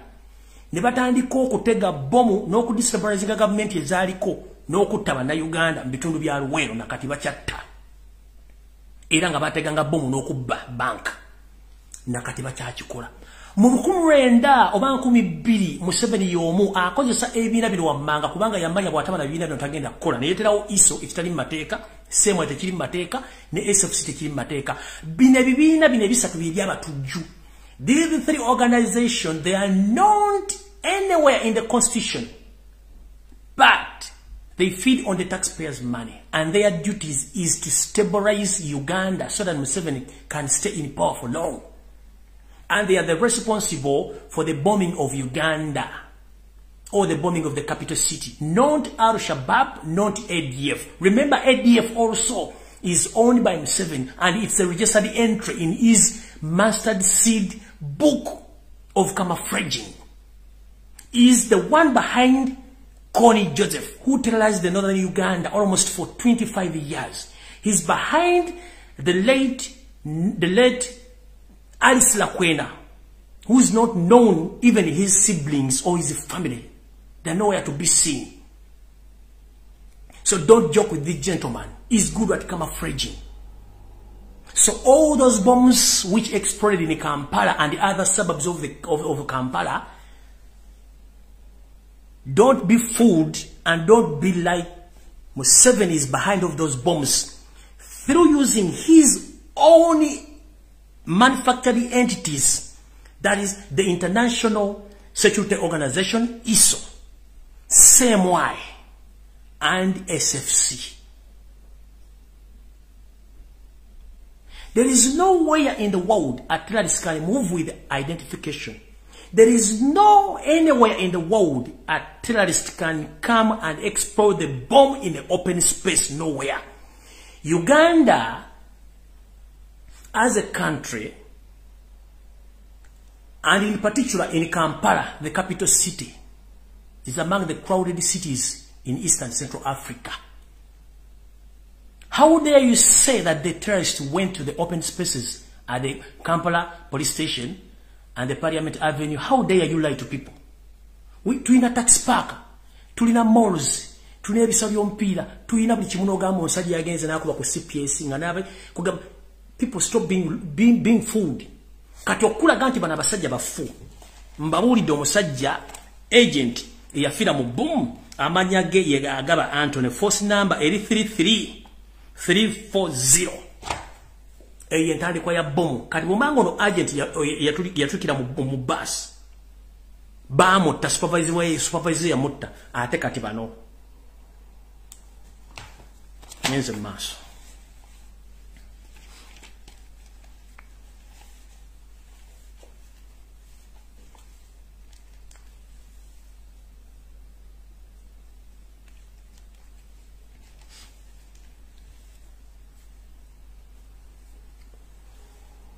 Okwongeza ku information ginabawadde eyoku blackmailing and nope. Waliwo power struggle mu State House wetwogerera essaawa zino. Yengo omuntu ayagala kivaamu naye atasobola kivaamu. Muhoozi abantu bamwagala. Oli omutunzi w'ebiwolo n'ebibumba abantu bamwagala kati waliwo obuzibu. Naye nga yagamba Muhoozi alina okufuga eggwanga kitajja kusoboka. M23 nayo ente ya Museveni era naye teralizinga Congo ku ssente z'omuwa omusolo. Wetwogerera essaawa zino nabagambye nti bano abasajja batwala ataza nupo omuli obukofiira uniform weapon ne identification already ziri Congo. Nkiddamu uniform za nupu omuli obukofiira ne kadi ziri Congo ate nga nsayiningeko omukono gwa Robert Kyagulanyi Center. Bwe munaawulira nti bakutta abantu abasiraamu nga basse era batadde ku international medias nga abaplays nti Kyagulanyi abadde abafandinga n'ebintu ebyo bino mutegere butegeezi kye kigenda maaso era mukitegere bulungi nnyo. Enanga ne bano temuddamu kulimba ggwanga musirike busirisi kubanga kyemukola kya bulabe nnyo. Eggwanga mulifudde ekizibu, abasiramu bafuukidde olukokobe, ate nga mulowooza nti ensi tebalaba, ensi ebalaba. Ebintu bino sasa dakika 13 ndoddewo nnyo. Ndoza nja kubaddira olulala. Mbawo information edda kati right now njagala kukola kye tuyita summary bw'obufunze. Amawulire amalala nja gaba olunaku lwa kuba saagala gaba wamangi. Ekisookera ddala.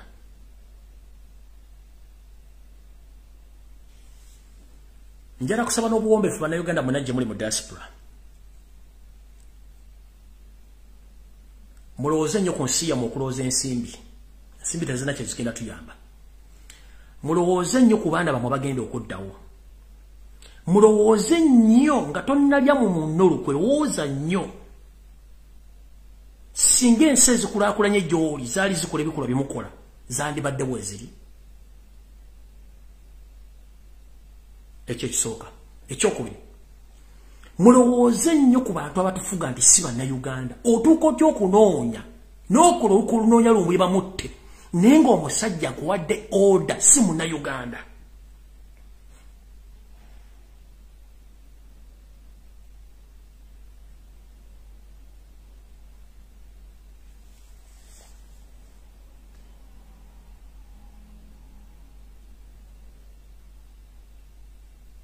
Ne mugenda mutunde ensi abantu basatu. Mwagenda China ng'ensi eraba. Parliament mugitegeezezza. Museveni wayiika Windows. N'ogenda China osayininga endagaano nga Parliament temanyi. Tomanyi lu China. This is to remind you. Mujjukire mbazzayo katono flashback. China ng'etandikiriza okwagala okutuma amiramu amagi. Yasooka negamba nti esindise eyaliko Chief Justice wa Uganda Batika Tulebe mututte China emuwadde omulimu okubeera omu ku beebuzibwako mu mateeka. Kumbe ono yali agenze kutunula mu ndagaano ensi Uganda ng'egye bagenda gitundamu n'okuba nti y'omu ku bagenda okuba nga bayimira wakati wa China ne Uganda. Batika Tulebe mujjukire bulungi mwenna abalina obwongo. Batika Tulebe kyamutwala China kwali kukola bintu bya Museveni bino. Era akyaliyo, if I'm not mistaken, Mukunja nga yakoma mu Uganda. Olugero gya lutandikira. Oyo bwamala ogenda. Entekateka Mbabazi eyakoma mu sininya 2. N'agamba mu silabasi y'Uganda tugenda teekamu Oluchina. Kino kye baakola okuteeka Oluchina mu silabasi baali batupreparinga nti ensi bagenda gitwala batwagiguza naye okubayambako kutambuza ebintu byabwe. Bannayuganda balina okusoma Oluchina. Njala kubuuza Entekateka Mbabazi.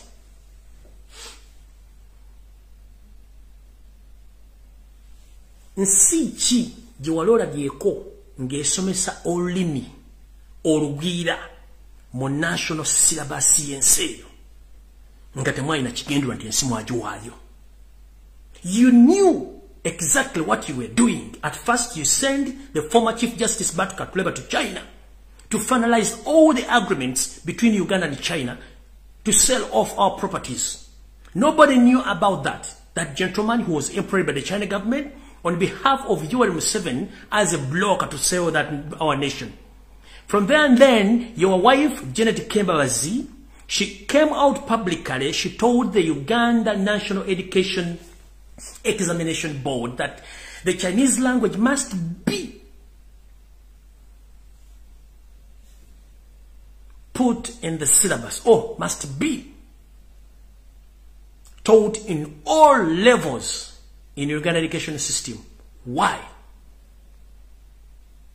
From then, you just away all Ugandan fishermen on Lake Victoria and other rivers in Uganda to pave a way for all Chinese to start fishing in specific areas. Nobody knew about that. You went on, you made agreements. Which agreement?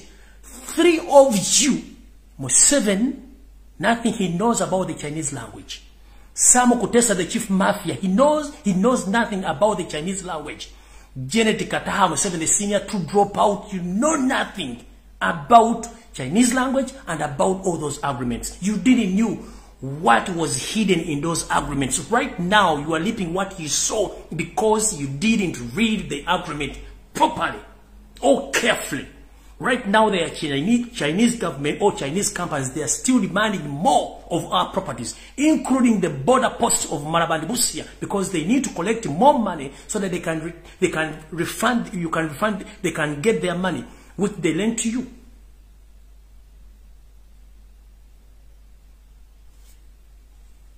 To prove you that Museveni, you were a good liar and a good camouflage, you went on telling the Chinese embassy and the Chinese government to write a document which clarifies that they are not the one in control of Entebbe International Airport and you published that document on national medias in Uganda.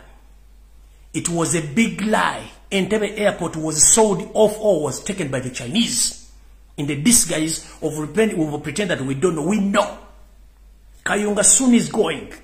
Maraba Post is going. Busia Post is going.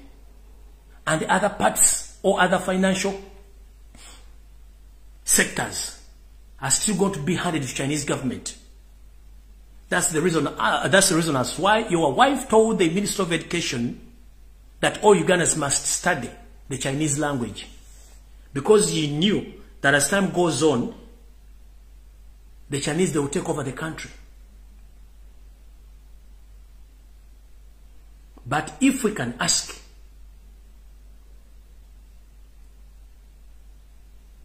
who authorized you to sign those agreements? And where is that money?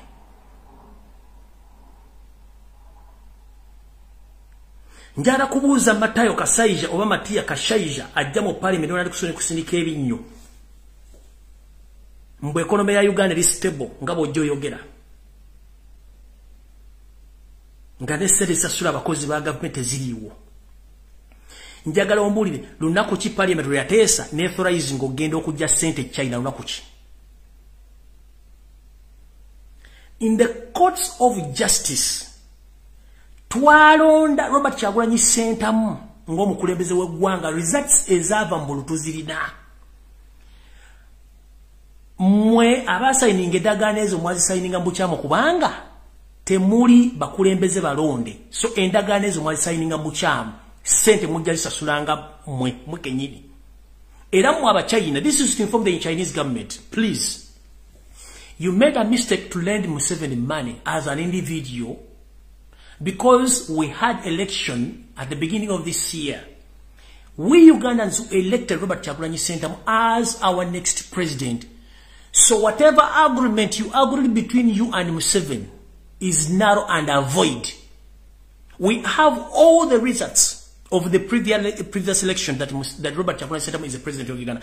If you have those documents without any sign of Robert Kyagulanyi Ssentamu on those loans, mani yani minye kubanga tujja genda mu koti tubuuze akakiko ku byokulonda liye wangu na Robert Kyagulanyi Ssentamu Museveni ya signing ngani, sente zitwala ngani. Nchiddamu, the Chinese government, you made the mistake. We are not going to pay that money. And we are not willing to pay because you made a mistake. You agreed with the mafia, a foreigner, a refugee, but you made a mistake. And it might be that you made a loss. We are Ugandans. We are tired of being led by the foreigners who don't care about our country. They care about themselves. You made a mistake of giving Museveni the money because he's not the eligible president of the Republic of Uganda. The eligible president of Uganda is Robert Kyagulanyi Ssentamu. It is on a record. We shall go to the courts of law after the fall of that government and we will answer the questions. The end of the day, each and every loan you gave or you lent to Museveni as a person, you regret the day you signed those agreements. For us, we are not accepting that fully.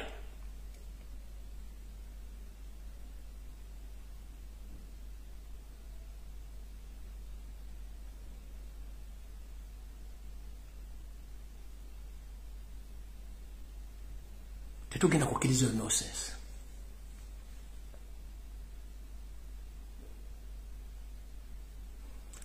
Ngamaliza. Abantu abazanya katemba ne Museveni mu bintu ebyo byokwerinda n'ebintu by'obulamu lekeraawo. Bannabyabufuzi. Kirabeka bannabyabufuzi abantu abalona mwavaako mwagenda kukiikira bitundu byammwe bya kyama. Bame ba parliament abali mu Uganda enamba esinga obungi mwagenda kukiikira bitundu byammwe bya byama so si baloozi bammwe. Bwe mufuna ssente mugenda mu loogi, mugenda mu zi hoteri kugula mamotoka na kuchakaza bakazi bammwe so si banna Uganda. Wetwogerere sawa zino enamba esinga obungi bame ba parliament tebasobola kuva wadde okwadressinga ensobi ezigenda maaso mu ggwanga.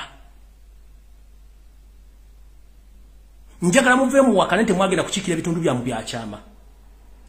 Let me change this statement to English. 80% of all elected members of parliaments in Ugandan parliament, they have forgotten that they were elected by the people or their voters.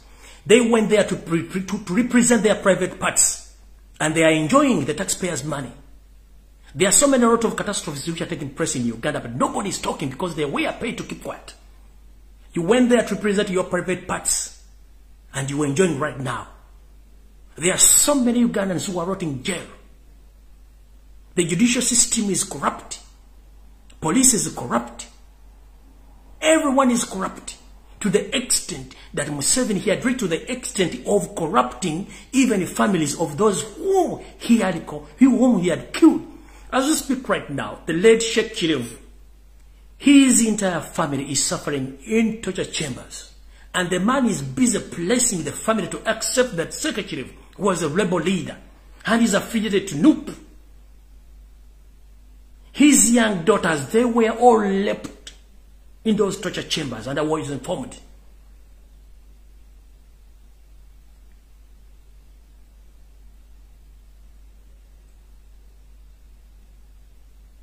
Madame Anita Among, the deputy speaker of the Parliament of the Republic of Uganda. Madame, I request you kindly, please. We've seen a lot of people playing more dangerous games than you. Madame, I'm going to start investigating the history about you. And all the data games you are dealing with.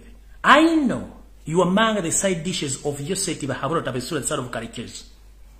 That's why you talk. That's why you don't care. That's why you move like a queen. Madam, let me tell you one thing. Talking like a queen because Museveni slept with you, it won't spare you. Remember, Museveni uses you. At the end of the day, he dumps you.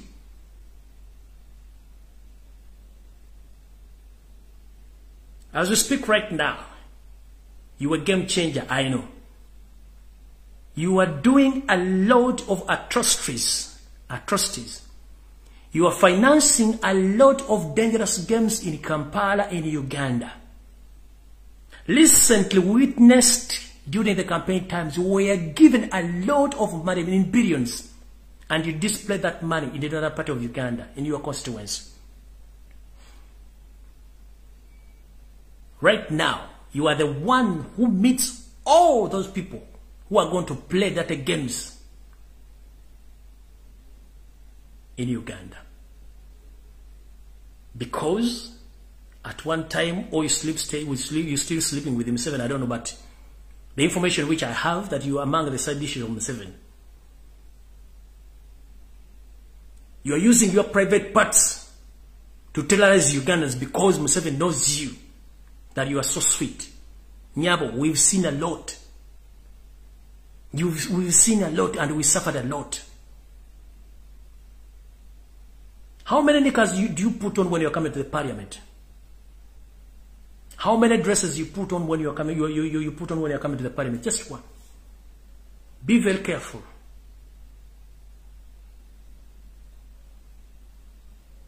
Be very careful, Madame Anita Among, the Deputy Speaker.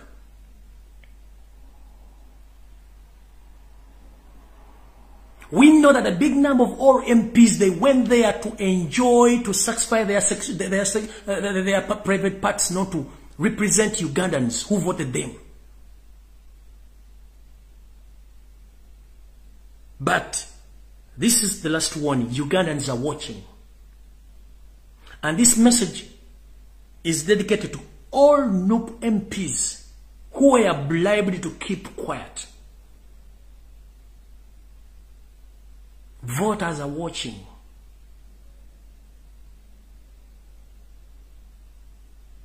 My last message to the President of the Republic of Uganda, the elected President Robert Kyagulanyi Ssentamu. Mr. President, with due respect, You've witnessed a lot of catastrophe in the national unity platform.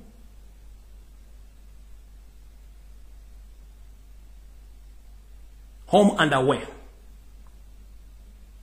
So many people betrayed you, including the MPs betrayed you.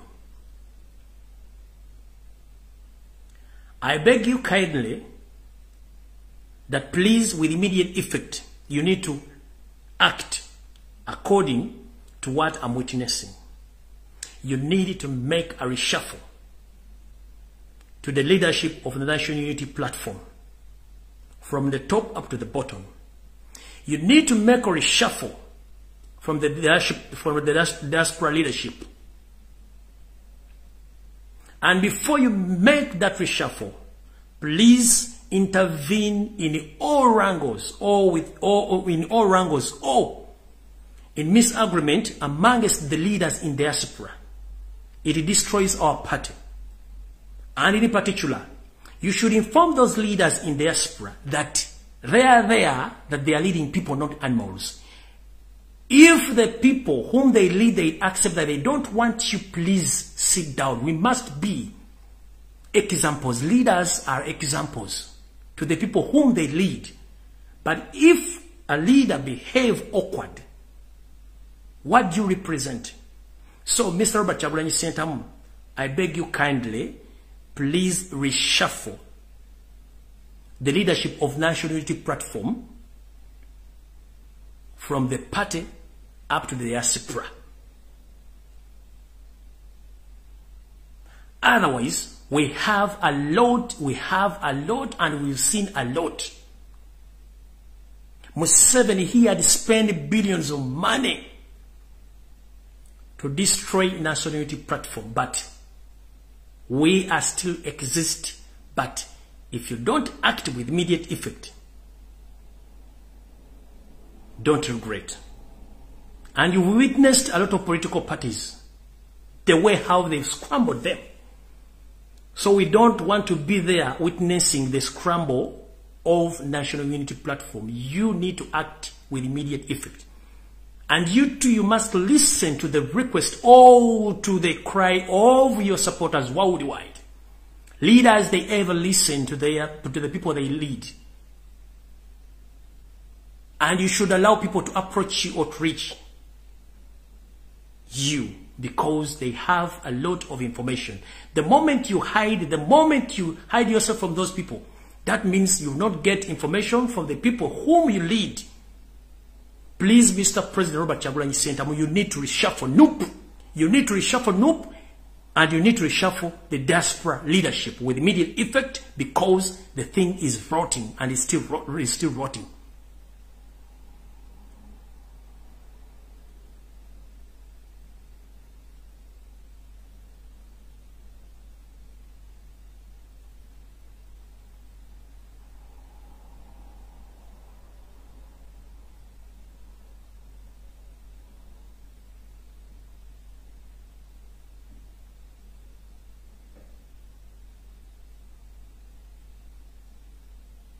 Tulina mbeba parliament abawera 50.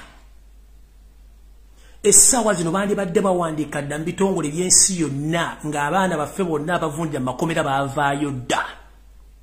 No one is caring about those people. Nze I got a chance, mwanwanira baasobola naye eri abaana batamanyikiddwa.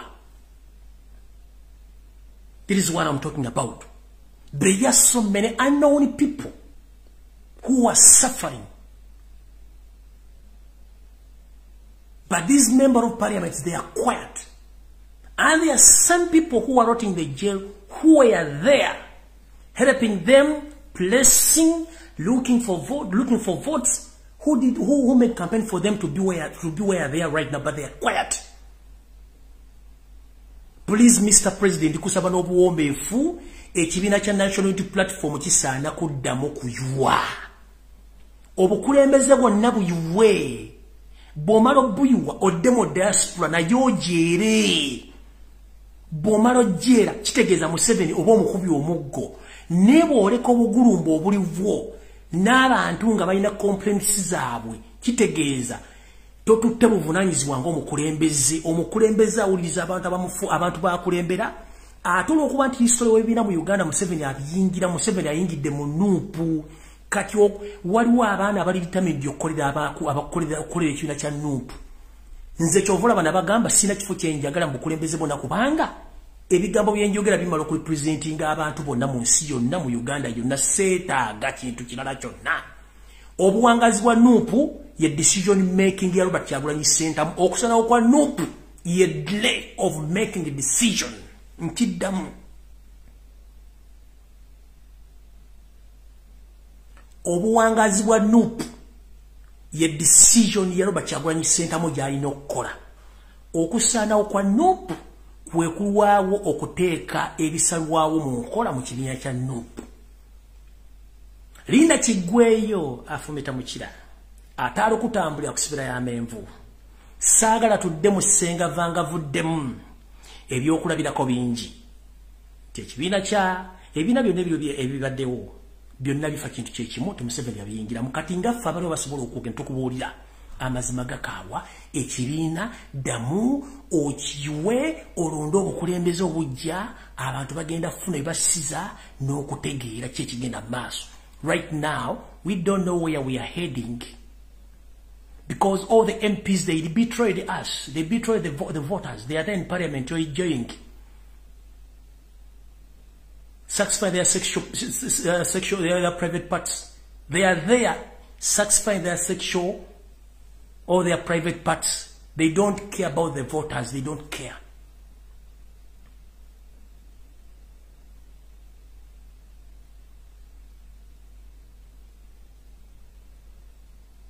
Mr. Robert Kyagulanyi Ssentamu, Mr. President, I humbly request you, please, decision making is the key factor.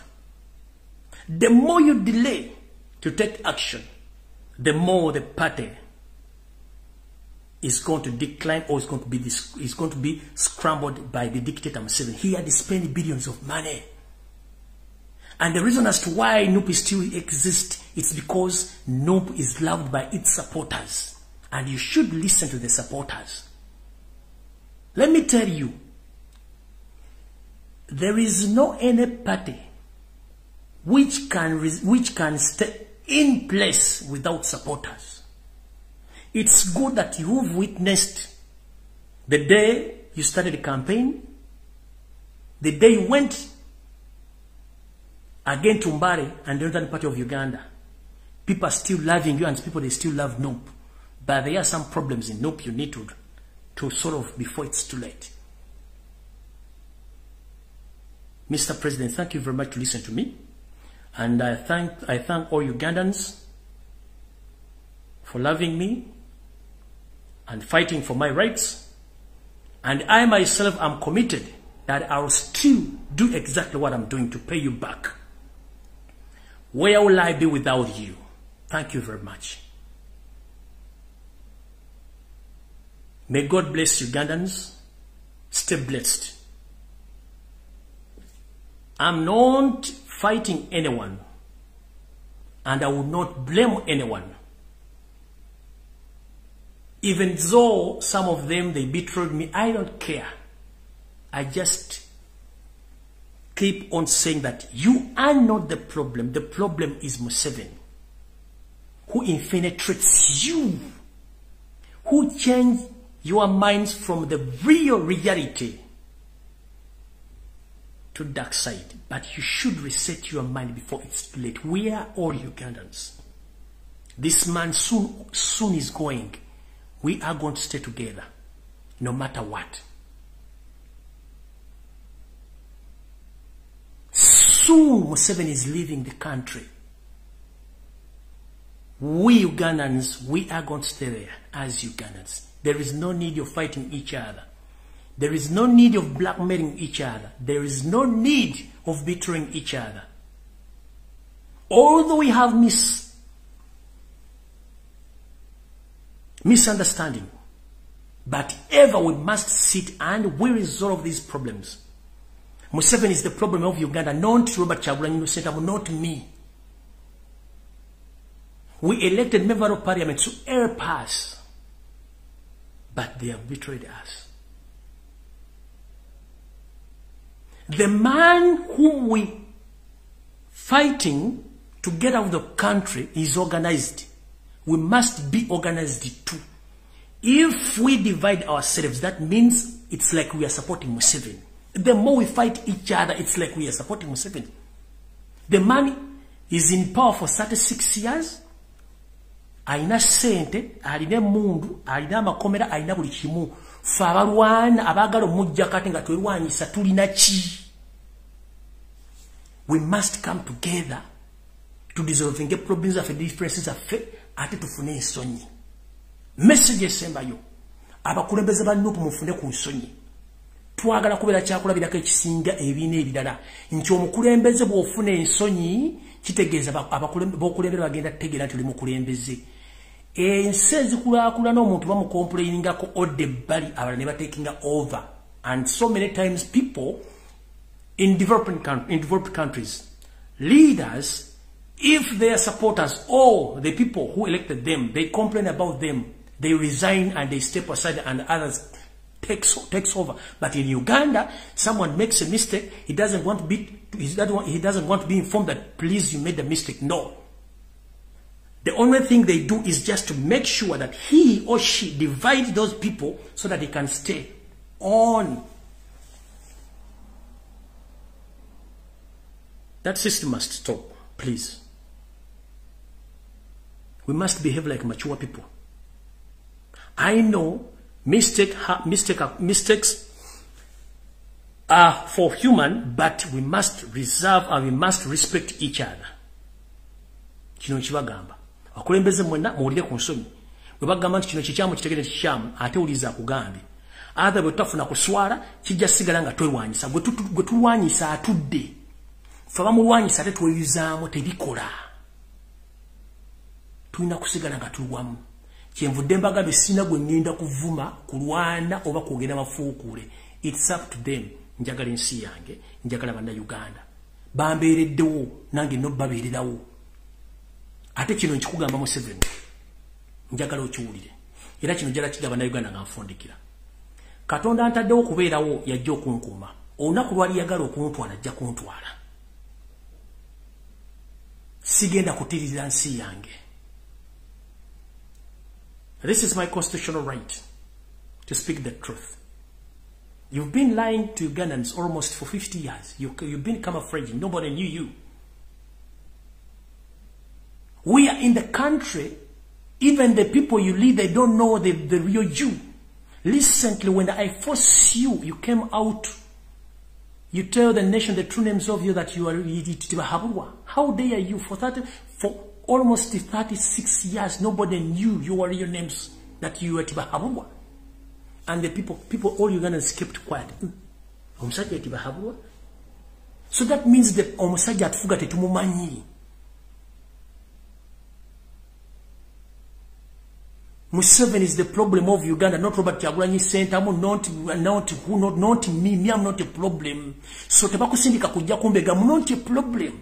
Tebakusindika kuwa butajja buwa rumbi, I'm not the problem. Utondi amuluku, I'm not the problem. Museveni is the problem. Museveni wakuwa utuango jabu mpabudize umuwe, mwane muzukuru, so sins. I'm not the problem because I'm speaking the truth. If you are sent to spy on me, if you are sent to kill me, please, I'm not the problem. The problem is Museveni. If you want to witness, let Museveni die. Even for 30 minutes, you witness that I'm not the problem. Siri kizibu jamuli. Ekizibu ya Museveni. Robert Kyagulanyi si kizibu kyamwe. Ekizibu ya Museveni. Tebakuwa butwa, tebakuwa sente bw'ojjobegera ombuyo simanyi omulyemu olukumala biseera. Bwe bannamawulire bali mu Uganda bali ku TV. Ekintu kyokola bakuwadde emitwalo 10 miliyoni ojjovumera ombuyo omwono nerinnya kubanga oyagala kuyisawo ekintu kya Museveni. Oli bw'ati bwakola. Kwekuto okulya ejjo okwesubya omuwula. Ebintu bingi ebijja mu maaso nze seemanyi namwe temumanyi. Who knew me? Tewali yali amanyi. Kati bwe nva mu bantu n'endya ssente za Museveni bankoze ekivve. Satizigo. Sijja zirya tasizirya. Ebigambo byogeddwa bingi n'eri kigambo tekikutula gumba mu keep on talking. Nja kujja mbabuulira amazima. gwe TV presenter munnamawulire gwe munnabyabufuzi omusirikale wa poliisi mbega oba sindika otte Lumbuye otte Kyagulanyi okole kyonna the end of the day olina abaana bagenda kuzaala baana bannaabwe oli bagamba kinkensi esaanawo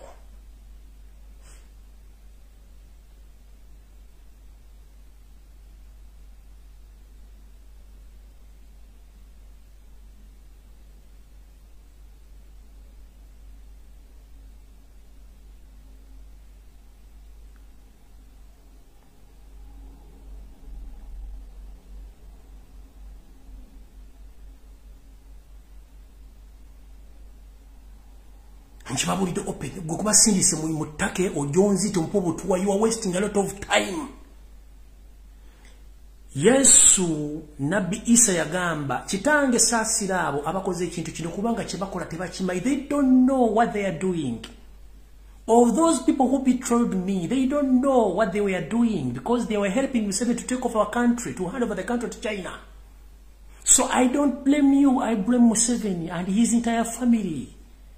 So don't be there and you are sent to look for Lumbuye to poison him. Please, you are wasting a lot of time. Don't dare. I'm not the problem of Uganda. It's Museveni the problem of Uganda, not me. I'm just a mere speaker. If the information I'm giving is wrong, why is it that the government is looking for me? Why is it that day I was arrested, everyone jubilated in the government, but at the end of the day, they didn't get me, they didn't get me. And this is to inform Yoseri, Tibahabura Utabaiswa, the son of Karekezi. If true that I committed some crimes, as he said that I committed 15 cases, during the UN agreements, UN introducing international police that is Interpol, whereby if any person or a particular person in either country, he committed crimes against humanity, the government of that particular country, they file a case and evidence and they present that evidence to international police, which is in Kololo. Please, if I committed atrocities as you say, please let the Interpol look for me and I will present myself, but not in your government. Because you have nothing to tell me. Tolina. Chichiche nalinjogede kitabaddewo. Chichiche nalinjogede kitabaddewo. Bwemba njogera mazima lwaki munoonya. Bwemba njogera bikyamu lwaki munoonya.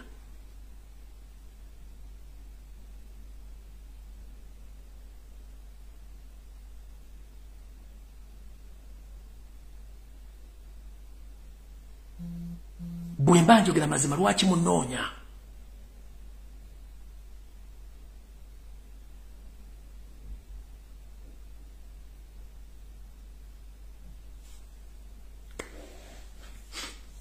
Mukama aseme kono gye kugwanga Uganda. Mukama aseme kono gye kubana Uganda mwenna bali mu diaspora. Mukama aseme kono gye kubana abato abali mu Uganda. Abayita muzibu batandi bali tebayita mu sawa zino. Tusaba Mukama otukuumire abantu baffe abomugaso. Muno mwe muli bannaddiini. Muno mwe muli abakulembeze. Ku ntikko ya byonna otukuumire maaso moogi Ssaabasajja Kabaka Ronald Mwenda Mutebi w'okubiri. Otukumira Robert Kyagulanyi Ssentamu, otukumira abannaddiini bonna ne bannayuganda bonna abaagala enkyukakyuka. Era Mukama nkusaba otuyamba oggula obwongo bannayuganda abakyebase nga balowooleza mu busente obutono okuli ejja okwesibya muula. Mukama asaba ozuukuse bannayuganda bonna gye bali bajjukire nti okubonaabona kw'abaana ba Isirayiri kwabalaga ebintu bingi y'ensonga lwaki bagaziya eggwanga lye balirwanirira. Teri nsi eteekaluka ku Isirayiri ne succeedinga. Bwekyo bannayuganda buli omu waali nkusaba oggula amaaso go. Lumbuye si kizibu.